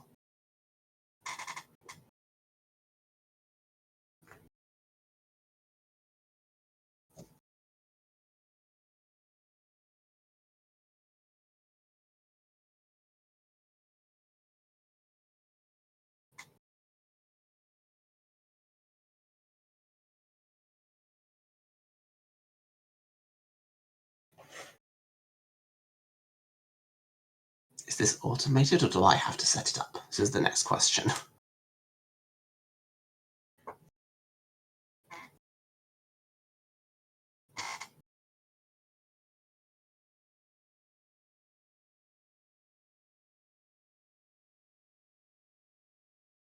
Ah, yes, yes.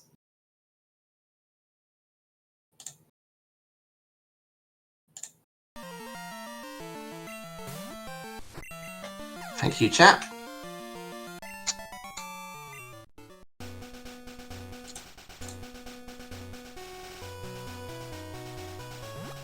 And then now in setup.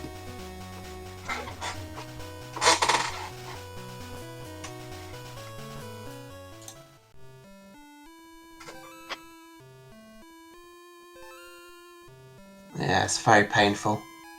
They may not have looked at the race time yet. Hello. Forgot I was muted on Discord. Hello. Congratulations, GG. Thank you, thank you. Interesting. Interesting. What did you think of... I mean, I got a little bailed out because I got lucky with the with teleports. But that Spiro did a lot of work for you. So the early headbutt as well, immediately on the starter. Yeah. And the failed whiteout was hilarious to watch, to be completely honest. Yeah, I was like, I don't know why I thought, like, Smoochum has really bad defense, so, like, of course I was gonna kill, and then I was like, oh crap, why did I do this? And then I was learning teleport, and I'm like, wow, I got bailed out so hard by this. That was... Yeah, and then, like, I knew I really wanted that Raikou just because it showed me, like, Dragon Breath and Bubble Beam, so I was like, I'm gonna try to get it if I can catch something else, but then nothing stayed in the ball.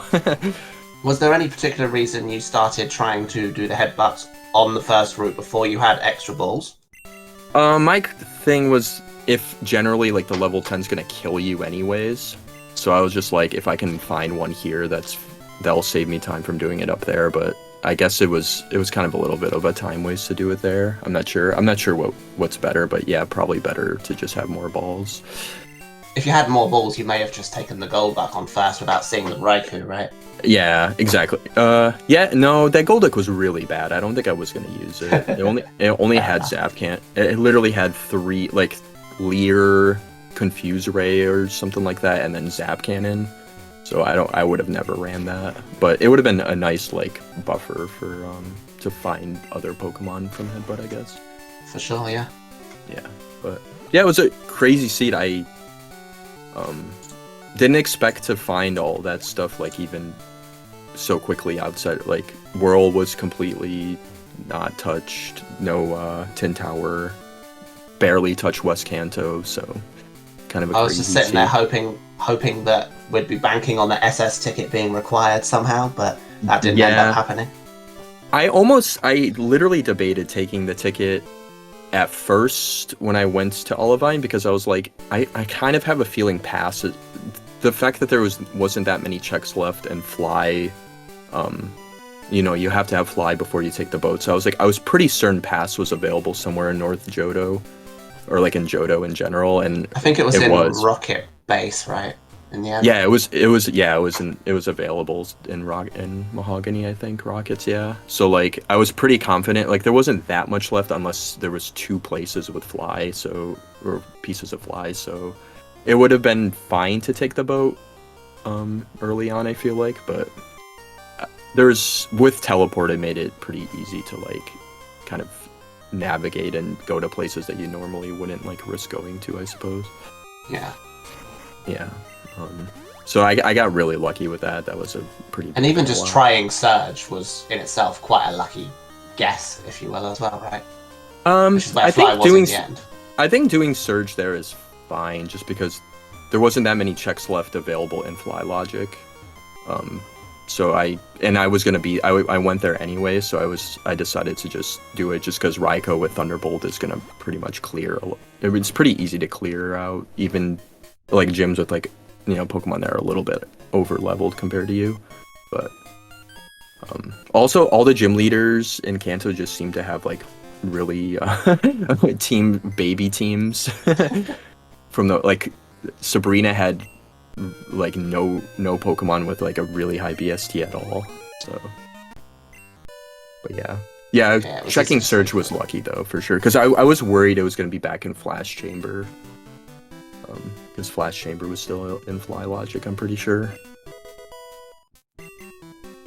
So like, if I decided to go to Saffron instead of doing the little loop with going through the Strength Chamber, I could have gotten Flash first, but who knows? Paid off to, I guess, wait a little bit. Because I probably would have gone back after getting Flash and then not found Fly yet, so... I mean, for the beginning of the race, obviously, most things were very close between you and Phoenix. You split when you got to Ecritique, where you chose to do Morty, and Phoenix went straight to the Rocket Hideout. Okay. That was the kind of the main factor at which point things had changed. But by that point, you had obviously picked up Waterfall, but we didn't know if that was required yet, obviously. Exactly, yeah. That was probably the key deciding factor at that point. And at that point, when you did Morty, that was the only way to Kanto that we'd seen. True, exactly. Although that was soon changed when Phoenix found the path first. So. Yeah, exactly.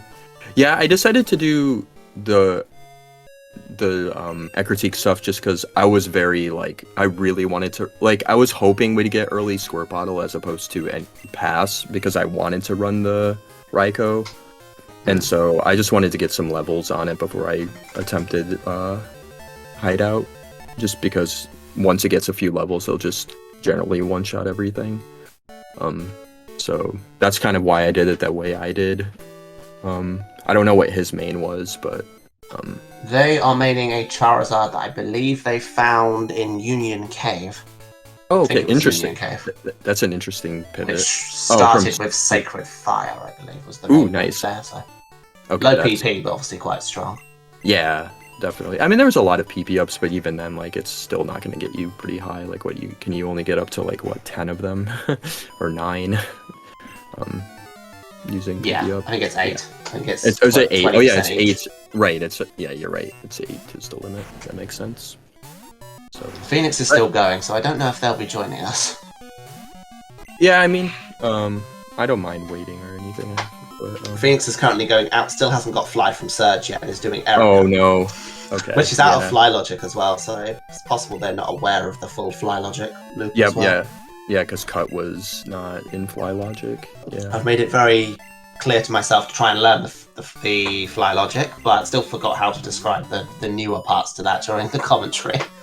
That's fair. I mean, it gets a little complicated sometimes, especially when things are buried really deep down.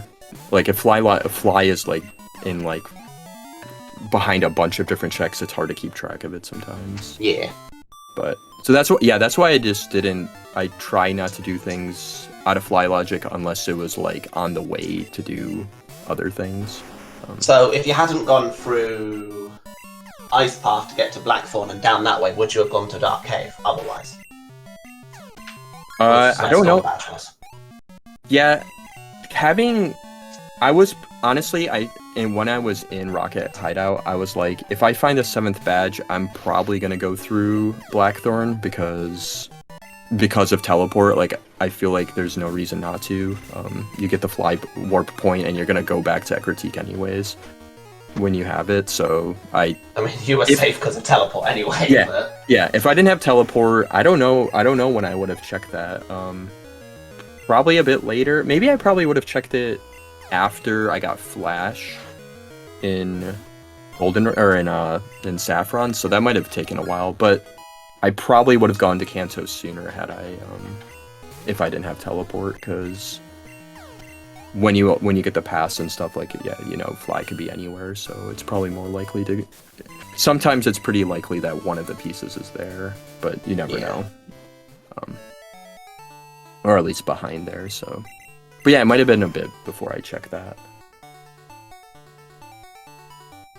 Maybe, I mean, I don't know. Like, it's also, I could have also gone through Blackthorn and gone through Dark Cave backwards to get back to Violet, but I don't know if I would have made that play. But either way, yeah, it was an interesting seed. I don't know if I could have. Very fast finish, if nothing else, right? Yeah, it just came so suddenly. Like, I wasn't expecting to finish that quickly, but everywhere you go, there's just everywhere. Like, a lot of the easy checks where you go, there was a badge or a piece of the Pokegear. And like, how long it took to find Fly. The fact that you still finished in 148 is quite impressive.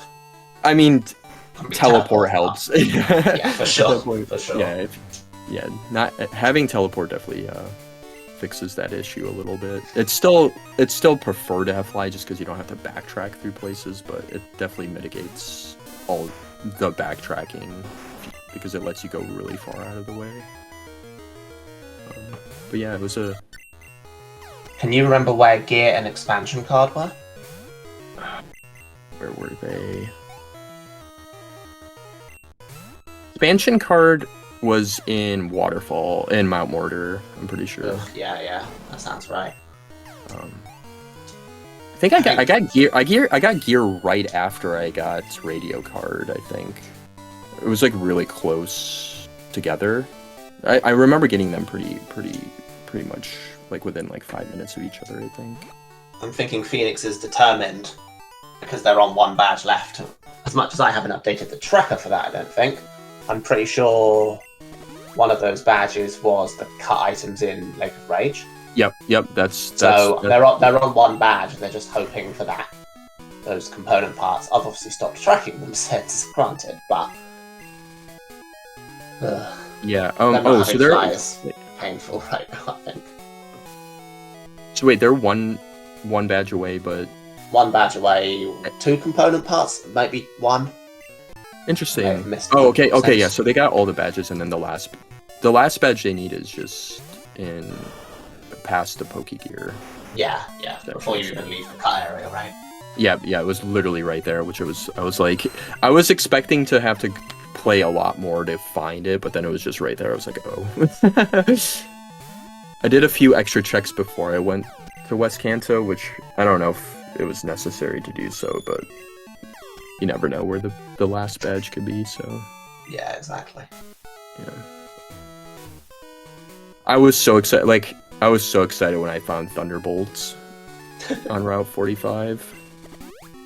Or another payout for going out of logic, technically, as well. Yeah, definitely. I mean, the TMs in this entire scene were quite strong as well. Very. Flamethrower. Ice Beam. Thunderbolt. Yeah. And then there was insane physical TMs. I mean, I played it safe on Red because I was like, if I get really walled, maybe I can, like, cheese it with the Dodrio since it had... I gave it Strength, Swords Dance, Earthquakes, Shadow Ball on the off chance I needed it. So... which is crazy. That's a crazy. The legendary slow XP curve coming into effect, isn't it? Exactly. Yeah. Raikou would be completely busted if it didn't have that slow curve. It already is very busted. Here's a question for you. Just because I thought of it right now. With all the Ironmon stuff that people will work on in general, if the fluctuating curve was added to the game should Mewtwo have it? To balance out it and other legendaries. It's a wacky question that I've only just make thought it of, even but... make it even more difficult to gain levels, or like Yeah. Well, the later ones, I believe.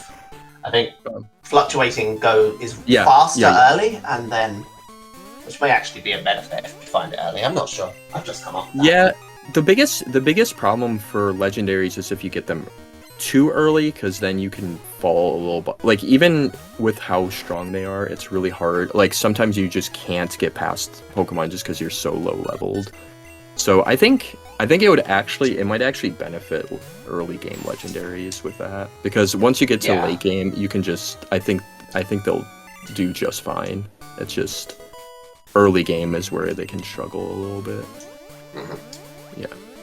Yeah. I mean, I had a pretty big advantage to use Raikou early just because I had a level 10. If it was level 5, it would have been much more difficult to power through fights, but it was still it was a good mon. I don't know if I held off on teaching Ice Beam, but I probably should have taught it later just because I didn't want to get walled on like Psychic Waters really. So I decided to keep Dragon Breath, but Dragon Breath's not even that good of a move, so I don't know. Probably not the right play. Yeah. I think that's you. I think Phoenix is... No, that's you. They're still going. I'm looking at the wrong bit on the race time. They're still after that one badge, so... I mean, you can see the stream at this point, right? So... Oh yeah, I'm not watching, but I guess I can boot it up. I know it's there. I've only had a few of these interviews myself, so I didn't know what I was doing the first time, and the third time, I didn't have my microphone on, which was good. I mean, that happens sometimes. It's honestly, especially since you're doing it by yourself, it's a lot. It's a lot to handle at once, especially like marking, and so I'm sure you did a great job.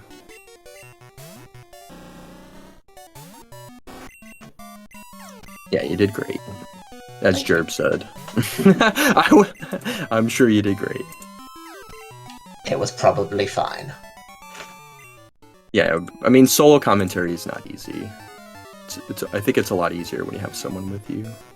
I think the first one of those that I did with Raylan. Mm-hmm.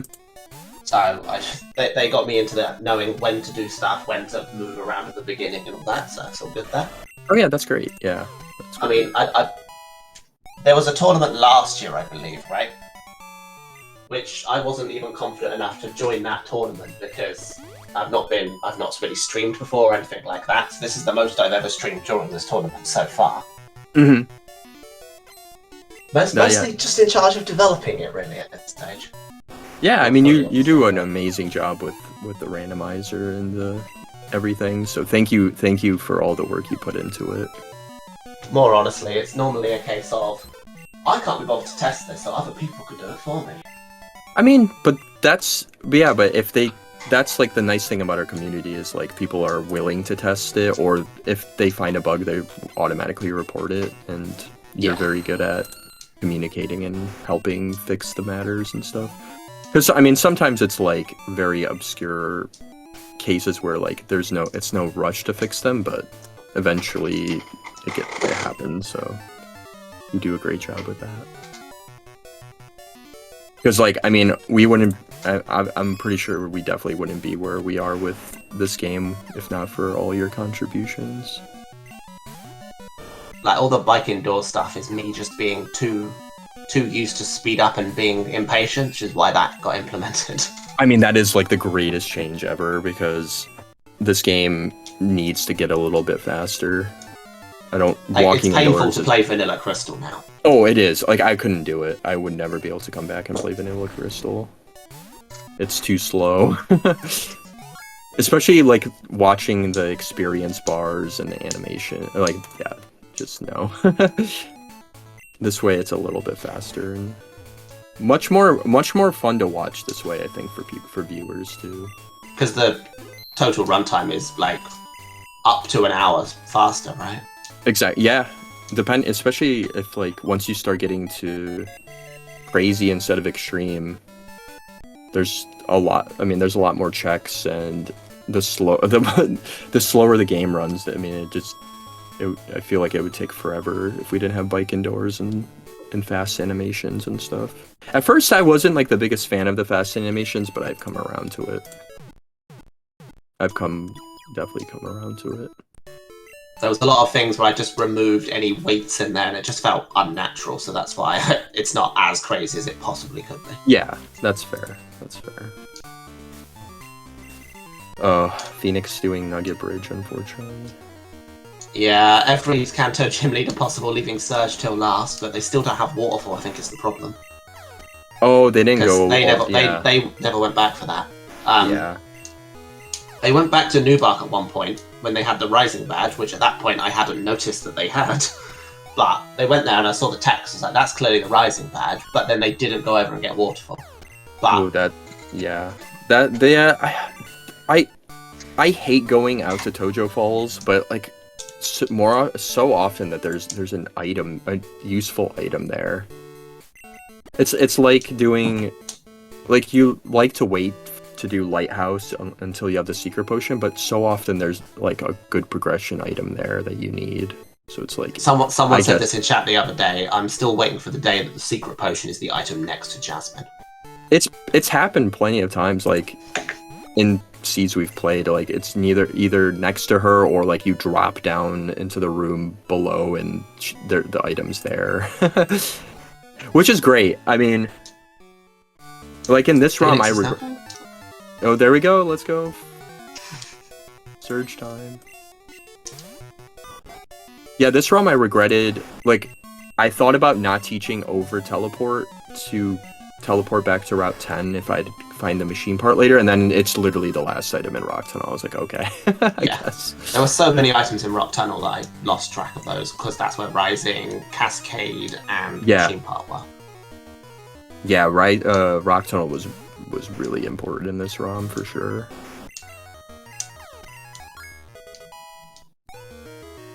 It's crazy that, yeah, I'm curious where I'm assuming like Clearbell and Rainbow Wing probably are like either West Kanto somewhere or like locked in Mount Silver. You say this. Do you know what ROM number this is? I think I'm not sure how they categorize it. They just send you. If you're sent a number, just give me that number.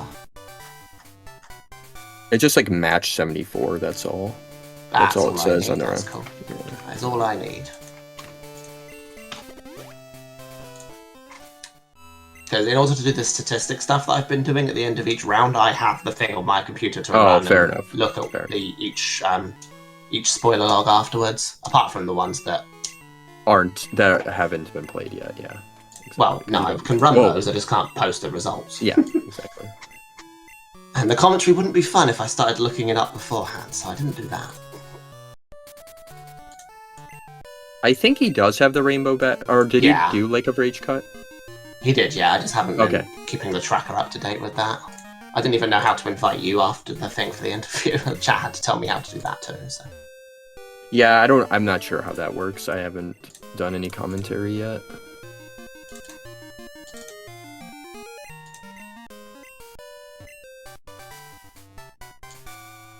Clearbell will be in Pewter City. Okay, it's on Brock. Rainbow Wing is Dragon's Den. So okay, so you could have gotten baited if it wasn't. Yeah. Whirlpool is in Mount Silver, so that won't happen. It's fine. Okay, fair. Well, it depends on where in Dragon's Den. It depends on where in Dragon's Den. Yeah, that's true. Which item is that? I can't remember. Max Elixir. Which one's that? I mean, I'd have to look at Dragon's Den. There's only one item in Dragon's Den. Look, it could be that's the Max Elixir because it's not one of the Claire items, but. Well, no, there's 2 items in Dragon's Den that you pre-Whirlpool. Yeah, but those would be fine. But then there's one that's post-Whirlpool that isn't an obvious name. That's what I mean. Oh yeah. I have the thing in front of me. Why don't I just go look at that? Max Elixir is there's a Max Elixir near the Twins. So yeah. So So it was pre-Waterfall or pre-Whirlpool. Whirlpool. Yeah. so that's definitely that could have been a bait if later on. if there was a badge hidden somewhere in a weird spot, it could have been a bait. Yeah. Both of those were available. Well, I believe they're heading up to get the expansion card now, so they probably are about to finish. Okay. I think. If I haven't marked the Pokegear, but I think they have it. I've just checked their stream and they've marked it on there. They've marked it. Okay, cool.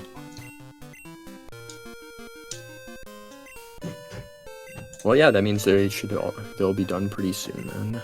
Yeah.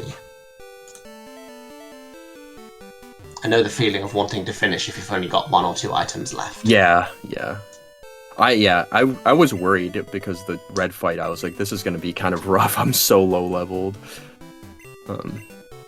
Like 41 pre-candying is really, really low. But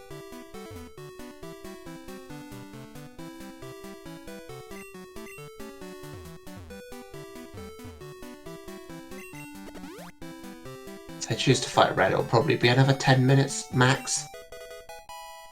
Unless they choose to do Jasmine. Oh, true. Well, yeah, true. They'll probably... It depends on what they wanted. Yeah, they could go... You could go, like... I don't know. There's a lot of things you could... I don't know what he's done. So, not sure what things he still has available. Probably just rush West Kanto, though. When you did a bit of tidying up yourself just before you went to West Yeah, Kanto, exactly. Yeah. Oh, it wasn't here. Where was it? I don't remember where it was then. Yeah, West Kanto. So. Oh, he already grabbed it. Okay, you grabbed it. I was like, I swear that. Yeah. Yeah. That makes sense.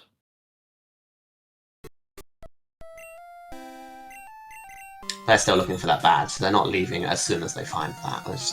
Otherwise, you'd have to go all the way around again. Yeah. They'll get it right here, so... Our bird. I mean, their Charizard is only 49, so... How much will double the Marowak? Oh, that's another thing I forgot to talk about. The, somehow getting that roar off against that Marowak in the red fight. Yeah, yeah, the double edge was rough. I feel like I was gonna be fine, except they crit me because red is very. Oh no, they forgot the item. That could be a problem, but they're gonna end up with Clear Bell here, which I don't think is gonna change their opinion. Yeah. At least we know the thing works. The seed analysis thing that I've got. I really hope they don't forget. They don't have rainbow wings, so it should be fine. Yeah, but the problem is if they forget the house. Uh-oh. Oh, no, they're going... Oh, yep. Oh, God. Uh-oh. They thought about it. That's not good.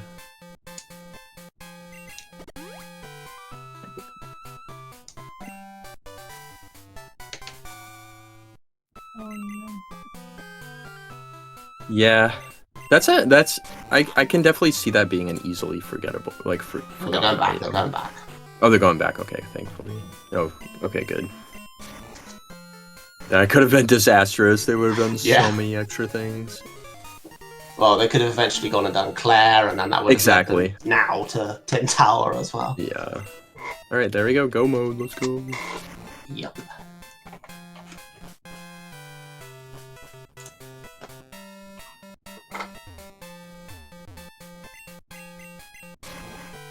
I think my last race that I did, the last item was also during the Route 2 cut stuff, and I didn't know the movement, so I was still picking up the items afterwards. Oh, yeah. Yeah, I feel like, yeah. I don't know what I'm assuming just cutting down the tree and going down is the fastest. Because otherwise you have to, like, do that weird loop through the forest. So, which is pretty slow.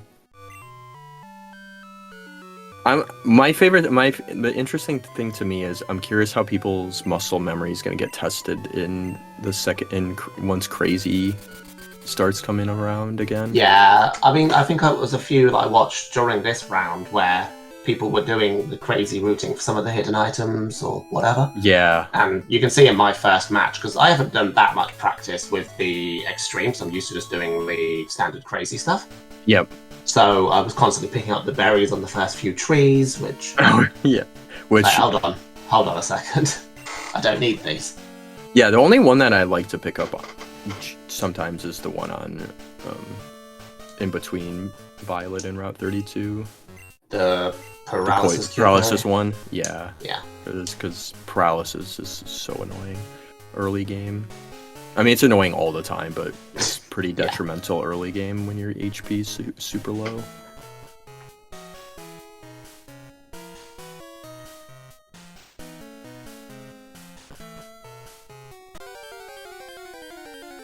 Oof, wild.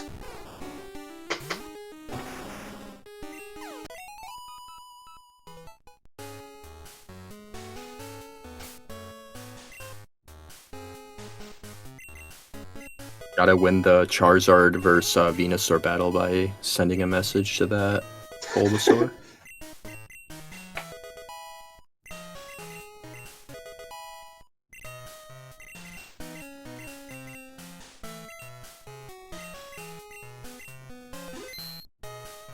.216 or whatever the actual finish time, in-game time, is probably still quite a good time.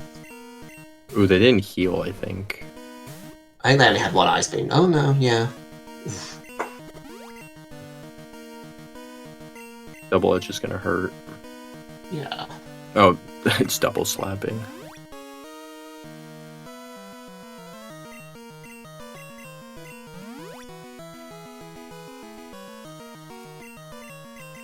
I think the Gen 2 AI knows if it can kill you, then it will. Exactly, yeah. Yeah, definitely. Gotta be careful. Red crits. Oh, yeah. Oh my you god. got crit at least once, but I think you were at enough HP by then. Oh my gosh, 1 HP. Oh, it has Spark now. It never showed me that. I guess obviously it wouldn't show it to me. Yeah. I resist it.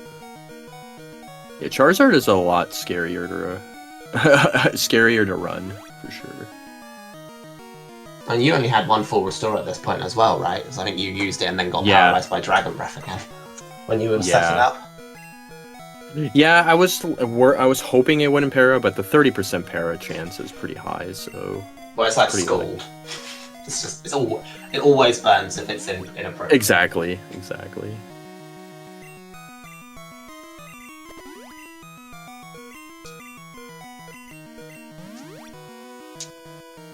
I'm worried they're gonna get crit. Oh. Crits are a problem in this fight.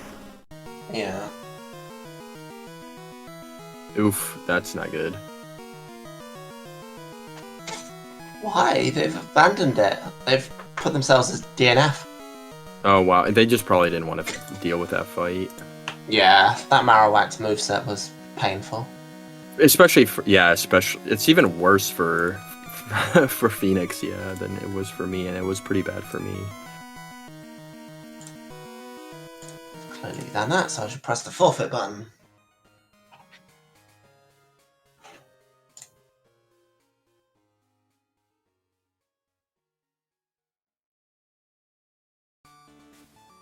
I like it when people try to finish out the seed.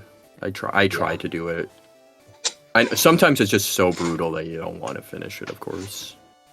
But... If you're like 4 items behind, which is normally what I've been in races. The first race I ever did, I was like 5 items behind at that point, because I'm not carrying on from here. I completely understand at that point, like, because we don't really. I mean, our time, or like DNFing doesn't really do anything, I think, so. Yeah. Well, I've marked that, so they should be invited for an interview, so we'll see if they join. Awesome.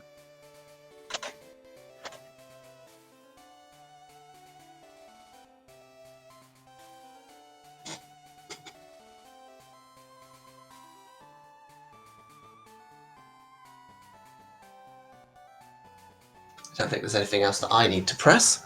I'm sure chat would have said if so. Yeah. And they can see the forfeit button up there, so...